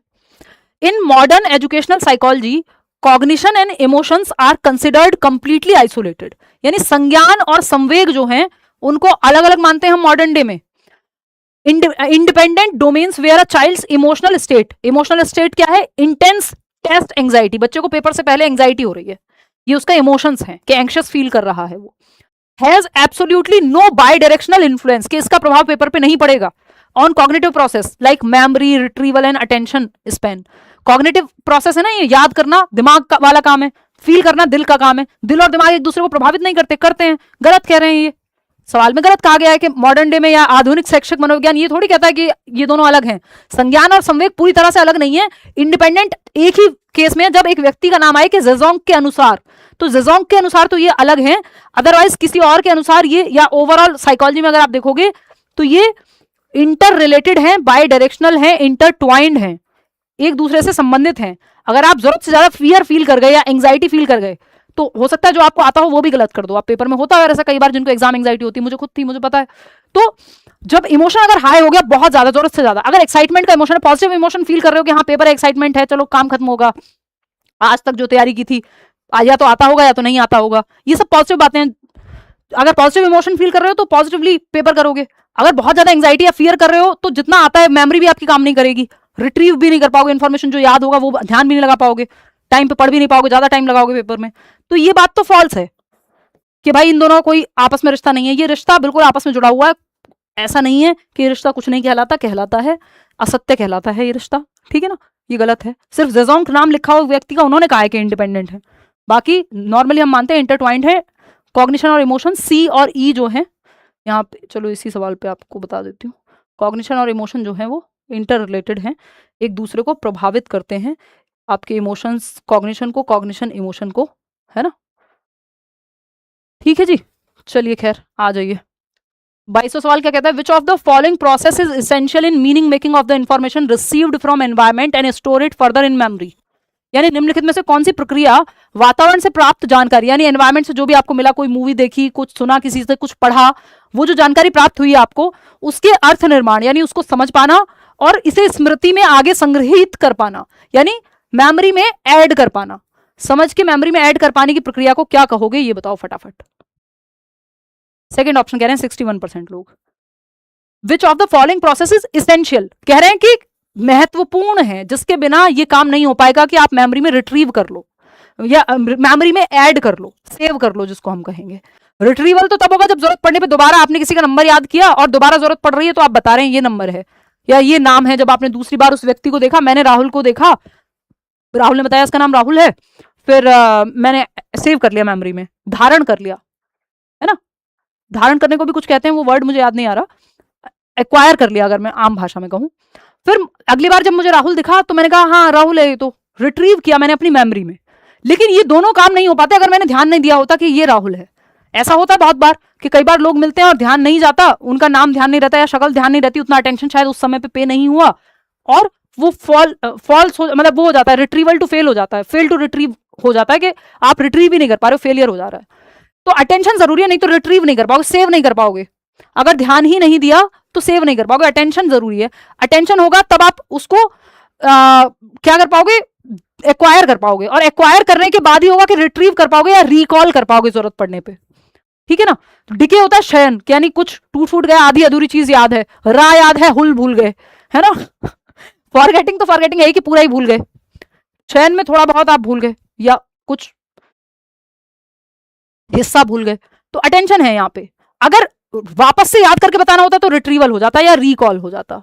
जैसे एमसीक्यू में आप क्या करते हो, रिकॉल करते हो, रिट्रीव करते हो नहीं, रिकॉग्नाइज करते हो, पहचानते हो। जवाब तो आपके सामने ही होता है ना, जवाब तो आपके सामने ही होता है।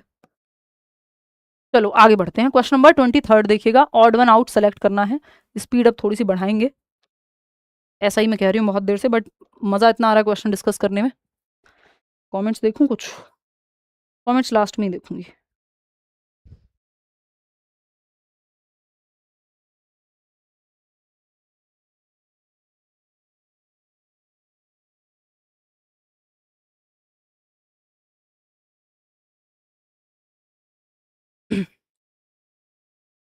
बताओ फटाफट।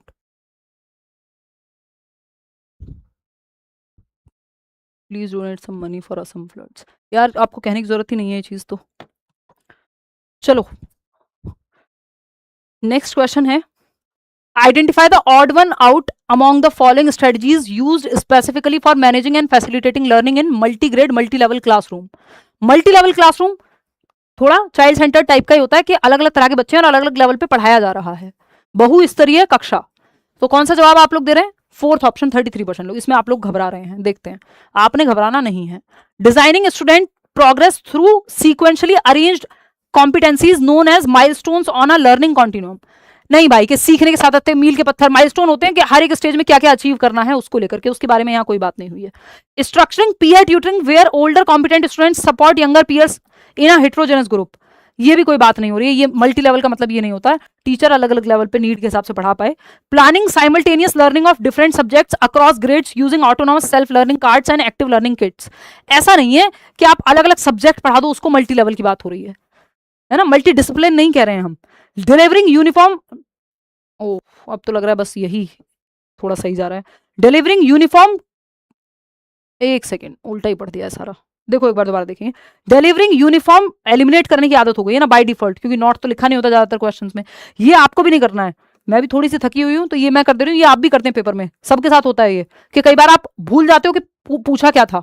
पूछा अगर ऑड वन आउट था, नॉट पूछा था, तो एलिमिनेट नहीं करना है, क्योंकि अगर आप एलिमिनेट करने बैठे तो एलिमिनेट तो कर दोगे पेडागोजी में, कोई एक तो सबसे बेहतर मिल जाएगा जवाब, ठीक है ना। तो सबसे बेहतर नहीं चूज करना, यहाँ पे जो गलत है वो चूज करना है। वापस से पढ़ते हैं क्वेश्चन।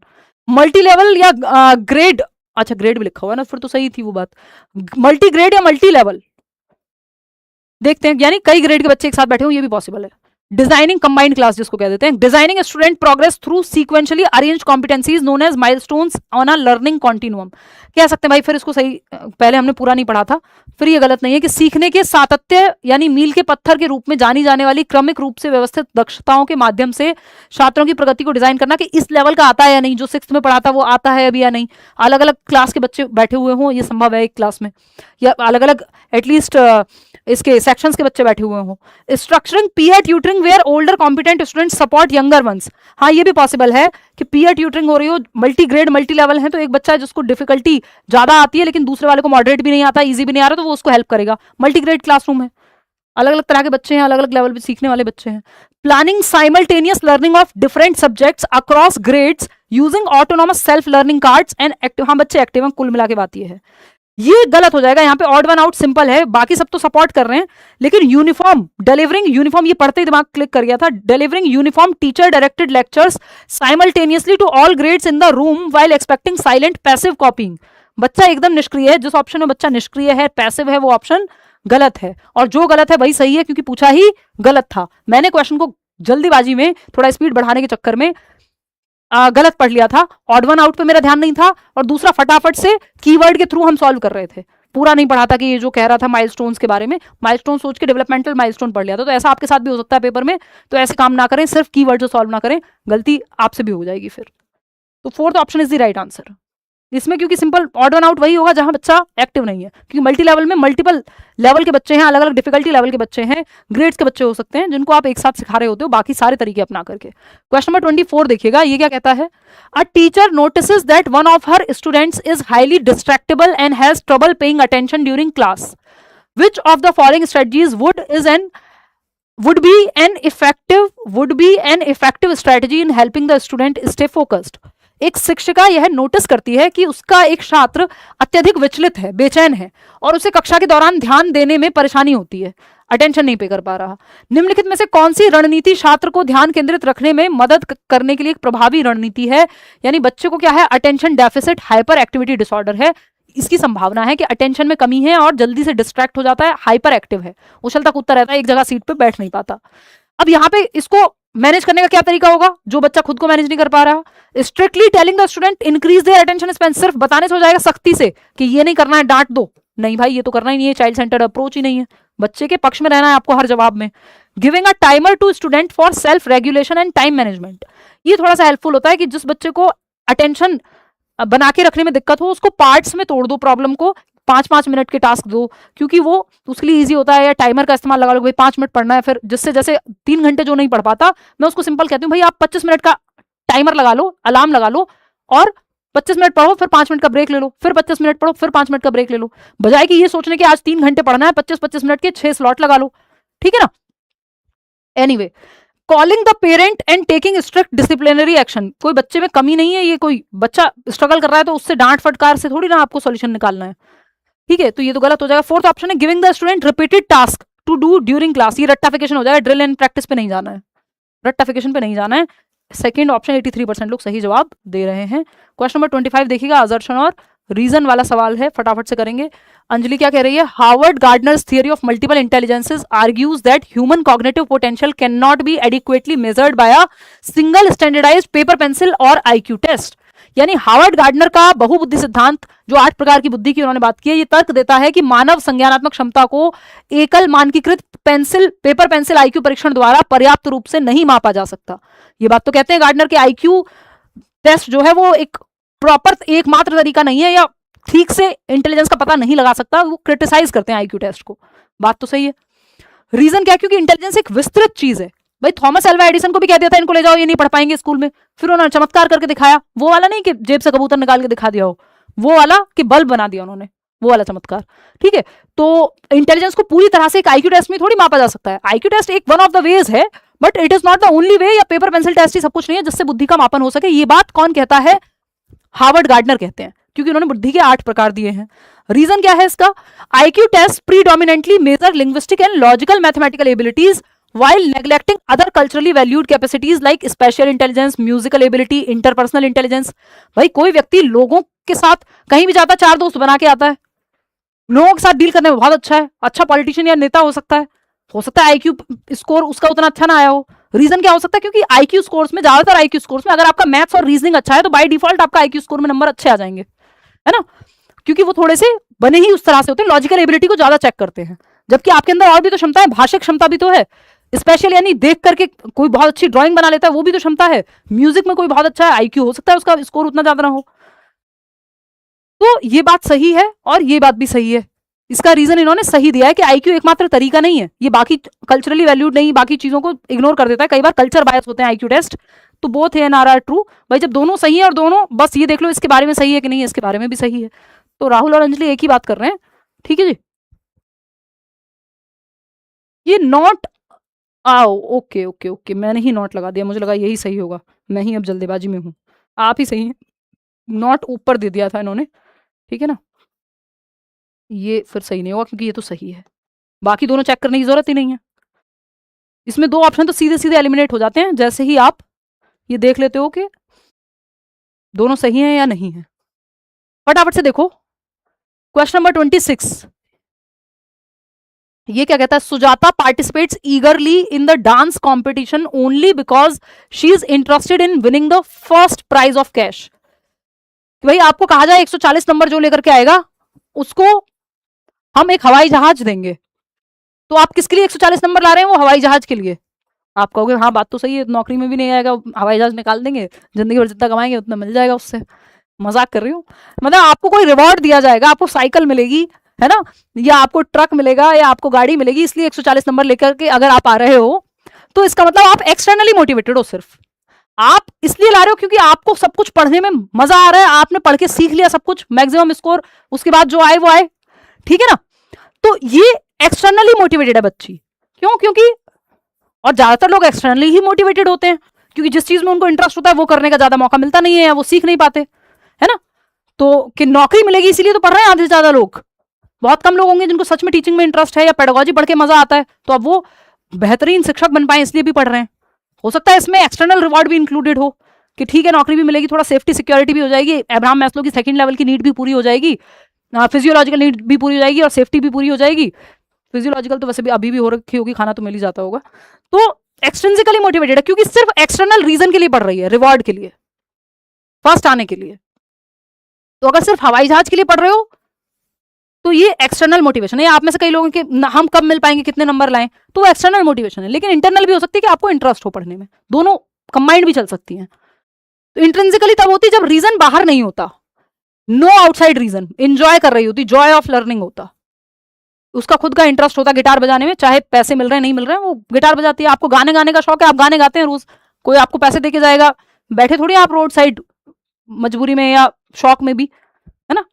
तो ये एक्सटर्नल रीजन है, मास्टरी ओरिएंटेड नहीं है। मास्टरी में तो आपको सब्जेक्ट में महारत हासिल करनी है, रिवॉर्ड मिले ना मिले, फेलियर को आप अवॉइड नहीं कर रहे हैं यहाँ पे। ये तो है ही नहीं कि बस किसी तरह से पास हो जाओ, जैसे राजू रस्तोगी था 3 इडियट्स में, है ना, कि आप बस उसको फेल नहीं होना था कुछ भी करके। मास्टरी ओरिएंटेशन, वो जो आमिर खान का कैरेक्टर है रेंचो, वो मास्टरी ओरिएंटेशन है और इंटरनल मोटिवेशन भी उसके अंदर भरपूर है।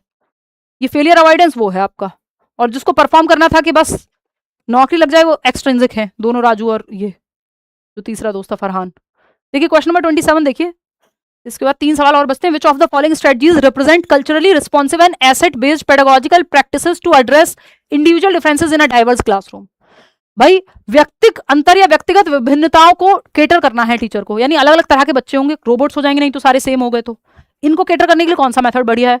Encouraging students to use their native language, अपनी भाषा का इस्तेमाल करें स्कूल के मीडियम के साथ साथ, और स्कैफोल्ड करेंगे आप उनको जहां जरूरत पड़ रही है, ठीक है। Uniformly applying a singular standardised instruction, दोनों ही नेगेटिव वर्ड हैं। यूनिफॉर्म कपड़ों में अच्छी लगती है स्कूल के, या स्टैंडर्डाइज्ड टेस्ट नहीं होना चाहिए। इंटीग्रेटेड मतलब वो बेहतर तरीका नहीं है इंडिविजुअल डिफरेंसेस के लिए। इंटीग्रेटिंग लोकल फोकलोर, जो बच्चे की कम्युनिटी में भाषा या गीत या समुदाय में जो उसके त्योहार मनाए जा रहे हैं उन सबसे कनेक्ट करना, ये सही है। Grouping students permanently based on their academic achievement, जो 90% लाता है उसको एक ग्रुप में डालेंगे, बाकी को अलग डालेंगे, गलत है। तो फर्स्ट और थर्ड ये जो सही है, only first third, first third fourth नहीं, फर्स्ट और थर्ड। अच्छा ये इधर उधर हो गया टाइपिंग में ना, फर्स्ट थर्ड कहीं पे दिख रहा है, हाँ ये है तो सही फर्स्ट ऑप्शन। ये जो 4 लिखा हुआ है ना, ये इसके साथ है सेकंड के साथ, कभी इसके साथ लिखा हुआ है तो आप मान लो, है ना, ये इसके साथ लिखा हुआ है, फर्स्ट वाला सिर्फ फर्स्ट और थर्ड ही है, तो यही सही होगा पहला ऑप्शन। ज्यादातर लोग, कितने लोग, 71% लोग सही जवाब दे भी रहे हैं। चलिए आगे बढ़ते हैं 28वें सवाल पे। क्वेश्चन नंबर 28 देखिएगा, असर्शन और रीजन। अंजलि राहुल आ गए हैं वापस से। क्या कह रही है अंजलि कि in an inclusive classroom adaptations should be made in learning goals, pedagogical strategies as well as assessment। एक समावेशी कक्षा में सीखने के लक्ष्यों, शैक्षणिक रणनीतियों के साथ साथ आकलन में अनुकूलन किया जाना चाहिए। बात तो सही है कि भाई इंक्लूसिव एजुकेशन वही तो है जहां पढ़ाने के तरीके में, लर्निंग के गोल्स में अलग अलग बच्चे की नीड के हिसाब से चेंज किया जाए। हर बच्चे को मैथ्स में ही अच्छा करना है नहीं, उसको बेहतर करना है पहले से, जहां वो था उससे बेहतर बनना है, जैसे आप कल थे उससे आज बेहतर बनना है। शर्मा जी के बेटे या वर्मा जी की बेटी से बेहतर नहीं बनना है। वो सही तरीका नहीं है, कई लोगों के लिए काम करता होगा but that is not the right way in pedagogy.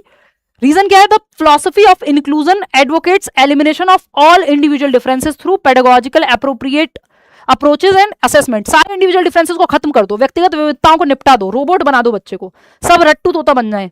ये एकदम नेगेटिव है, बच्चे के पक्ष में है ही नहीं। तो ये बोथ वाला ऑप्शन तो एकदम हट गया। जब ए और आर में से कोई एक गलत निकल गया तो बोथ तो एकदम हट गया, खत्म ही हो गए ये दोनों ऑप्शन, तो एलिमिनेट कर दो, भूल जाओ इनके बारे में, है ना। भूल जाओ अंजलि और राहुल साथ आएंगे, मतलब ही नहीं है। ए एंड आर बोथ तो आएगा ही नहीं। अब ए सही है, आर गलत है, सिंपल बात। A is true, R is सही। Both A and R false, possible ही नहीं है बोथ का, तो इसमें तो तीनों ऑप्शन एलिमिनेट हो गए क्योंकि तीनों जगह पे बोथ लिखा हुआ है। तो third option is the only answer. कितने लोग सही जवाब दे रहे हैं देखने जरा, बस 33% लोग। मैं ही पढ़ लूं दोबारा, कहीं मैंने गलती कर दी हो, आप लोग भी रुलाओगे किसी दिन। मैंने गलती नहीं की, मैं मजाक कर रही हूँ।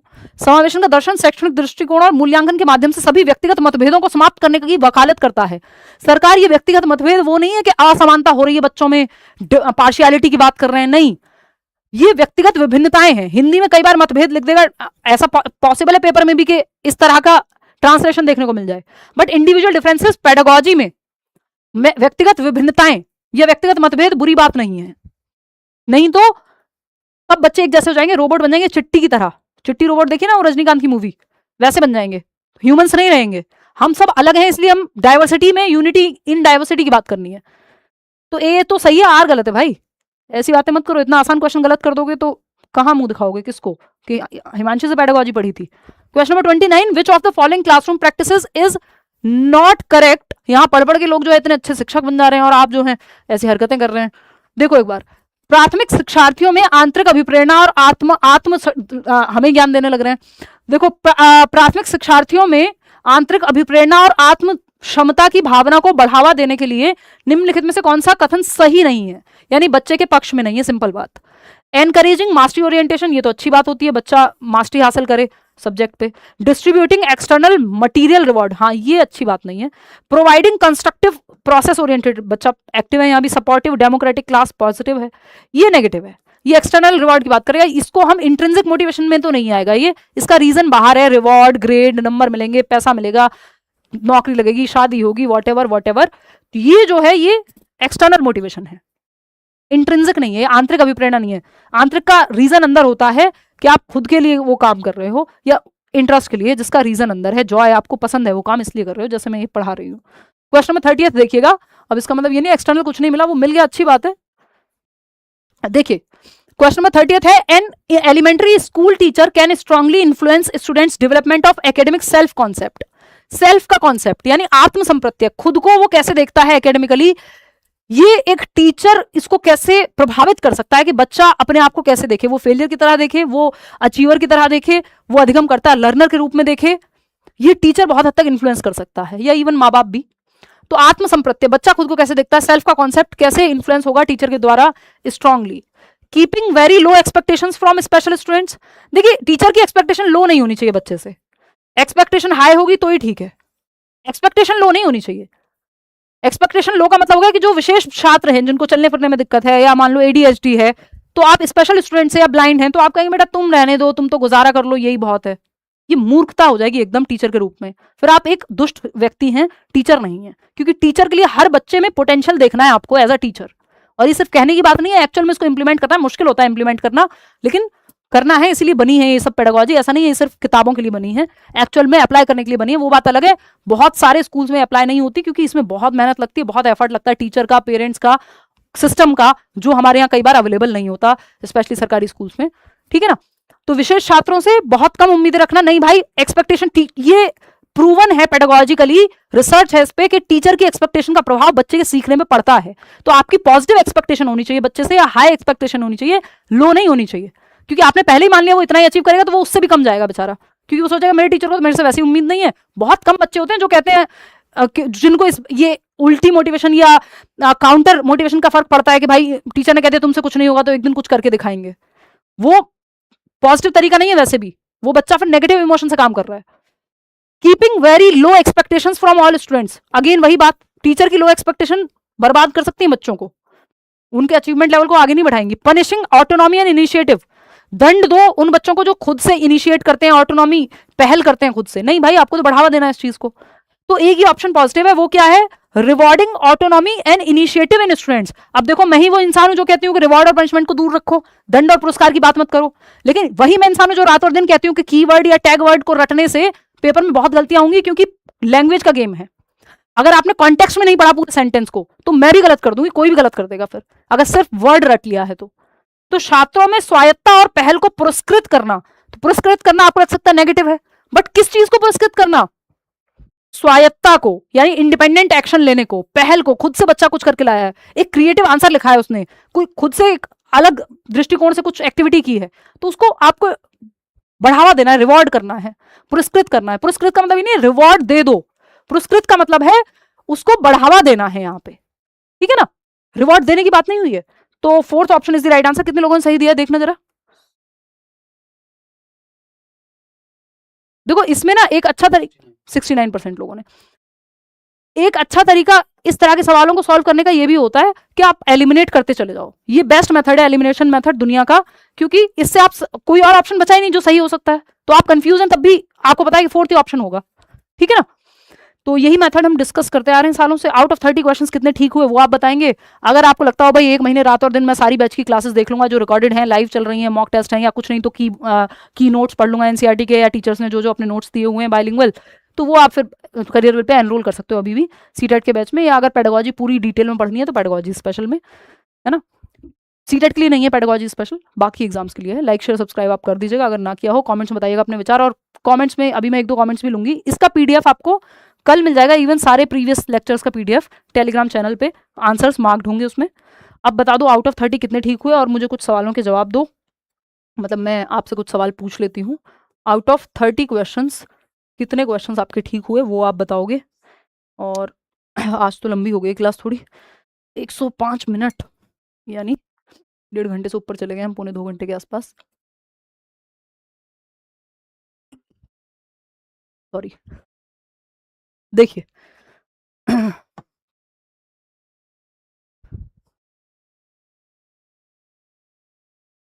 अब एक तो आपको ये बताना है कि एक्सप्लेनेशन इतनी ही रखें या कम कर दें, बोलो। पहला ऑप्शन दो इतनी ही रखो, दूसरा दो कि कम कर दो, है ना? है इंग्लिश में बात करते हो अब राहुल ने लिखा है मोर और लेस, तो बता देना एक्सप्लेनेशन मोर रखें या लेस। मोर मत करो ना, चलो ठीक है डन, कि मोर या फिर लेस। मोर का मतलब है कि इतनी ही रखें, या फिर एक्सप्लेनेशन कम कर दें, ज्यादा लेंदी या ज्यादा हम एक्सप्लेन कर दे रहे हैं जरूरत से ज्यादा, ऐसा तो नहीं है। आप लोग बताओगे कमेंट करके। 84% लोग कह रहे हैं मोर, मतलब मोर हम कर सकते हैं, बट फिर मोर बहुत ज़्यादा मोर हो जाएंगे। आई एम सो सॉरी, इतने ख़राब जोक, मैं थक गई हूँ दिन भर से क्लासेस और तैयारी के बाद। एक मिनट रुको यार, मुझे आप लोगों के कमेंट्स देखने दो। हाँ, कुछ 2-4 कमेंट देख लेती हूँ। अभी लास्ट में रखेंगे क्लास में, पहले तो हम संडे वार्ता करते थे, वो तो अब नहीं हो पाता है। मैं यूट्यूब पे पहले से काफ़ी कम एक्टिव रहती हूँ, बट बीच बीच में आती रहती हूँ कि आपका काम चल जाए, जो बैच वगैरह में नहीं आ पाते हैं वो लोग भी देख पाएँ। Let me just check the comments. It's okay ma'am. Ma'am please organise a seminar in Assam sometime. हाँ, वहाँ स्थिति सुधरने दीजिए, कोशिश रहेगी पूरी। अभी तो हम जो कर सकते हैं वो करेंगे। एग्जिट आसिफ, आसिफ नाम के कोई व्यक्ति हैं, अगर कुछ गलत कह रहे हैं तो इनको ब्लॉक कर दीजिए। Ma'am I had taken your class, I had score 26 in CDP but failed by 4 marks due to language problem, I am a Bengali. यार बंगाली लैंग्वेज तो मैं नहीं पढ़ाऊंगी गुंजन, बट इंग्लिश और हिंदी पेडागोजी के लिए मेरी कोशिश है कि एक एक सेशन इस बार मैं ले पाऊँ यूट्यूब पे, है ना, मैराथन के फॉर्म में या जिस भी फॉर्म में।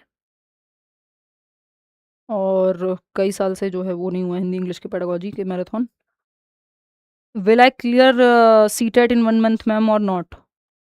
एम शेख पूछ रहे हैं। 1 महीना बहुत मोर देन इनफ है, इस पर एक वीडियो भी बना देंगे। सीटेट क्लियर करने के लिए मोर देन इनफ है, अगर आप थोड़ा ईमानदारी से पढ़ लें। 1 महीना नोट्स दिए हुए हैं फ्री, इस वीडियो के डिस्क्रिप्शन में होंगे, एटलीस्ट फ्री नोट्स ही पढ़ लो। कुछ नहीं हो रहा, कोर्स में नहीं आ सकते, डेली नहीं पढ़ सकते, फ्री नोट्स भी पढ़ लोगे और कुछ क्वेश्चन लगा लोगे प्रीवियस ईयर, तो भी पेपर क्लियर हो जाएगा। आप गॉडेस हो CDP की, ये तो आप लोगों का प्यार है। When will the Lucknow meetup? करेंगे यार, लखनऊ मीटअप भी अभी करेंगे, धीरे धीरे सब होगा, डोंट वरी। हेलो स्मृति कोई कह रहा है, ये अपने चक्कर में आते हैं कई लोग तो यहाँ कमेंट सेक्शन में कि हमारी बात बन जाए किसी से। Cute ma'am quality teaching, thank you जी। निपल निपलर या कुछ तो नाम था, बड़े खतरनाक से वो रखते हो आप लोग यूज़र नेम। पढ़े भी नहीं जाते हैं कई बार तो। बहुत तेज़ी से आ रहे हैं यार कमेंट्स, धीमे नहीं कमेंट कर सकते हो। चलो गुड नाइट हो जाते हैं फिर अब। नेक्स्ट क्लास होपफुली तो कल होगी, अगर मुझे माइग्रेन की दिक्कत ज़्यादा नहीं हुई शाम तक आते आते, क्योंकि अब मैं कल टैबलेट नहीं लूँगी, रोज़ पेन किलर नहीं ले सकती। मतलब मैं किसी किसी दिन ले लेती हूँ जब यूट्यूब पे होती है क्लास, तो क्योंकि रेगुलर मेडिकेशन चल रहा है ऑलरेडी, मेडिसिन है जो रेगुलर में चलती है, but pain killer emergency type की, एसओएस टाइप की है। तो वो क्योंकि इससे पहले बैच की क्लासेस लेकर के ही बैंड बज जाती है, क्योंकि ये लाइट और स्क्रीन से और ट्रिगर होती है ये जो प्रॉब्लम है, और मेरा काम ही ऐसा है। और इतने साल जो लगातार हज़ारों हज़ार लाखों घंटे पढ़ा करके, हज़ारों वीडियोस बना करके, उसका भी थोड़ा असर है। डेली फिक्स कर दो मैम क्लास, कल एक वीडियो इस पे भी बनाते हैं कि हम अगले 1 महीने में क्या करने वाले हैं, 1 महीना बचा हुआ है, डेली हो ना हो लेकिन जो काम की चीज़ें वो सारी करा दूंगी मैं आपको, डोंट वरी, ठीक है। पेडागोजी मैराथन की कोशिश करती हूँ यार मैं पक्का लेने की, अगर तबीयत थोड़ी सुधर गई, बैच में क्लासेस निपटा करके कोशिश करती हूँ कि मैं हिंदी, इंग्लिश और सीडीपी के मैराथन ले पाऊँ। कमिट नहीं कर रही हूँ, फिर आप लोगों को बुरा लगेगा बाई चांस नहीं हो पाई तो, है ना। चलिए, टेक केयर। कब होंगी मैराथन, अगर होती है मैराथन तो 15 तारीख के बाद, 15 से 20 के बीच में मान लो आप, वो तीनों मैराथन अगर सब ठीक रहा तो, हिंदी, इंग्लिश और सीडीपी की मैराथन, ठीक है। चलिए, take care, see you tomorrow, hopefully I will see you tomorrow at 10, नहीं 10 नहीं यार, 9:15, 9:15 बजे रात को। चलिए टेक केयर। कैसा लगा सेशन, कितने नंबर आए, कहीं कंफ्यूजन रहा हो कमेंट्स में बता देना सब। Thank you so much, bye bye.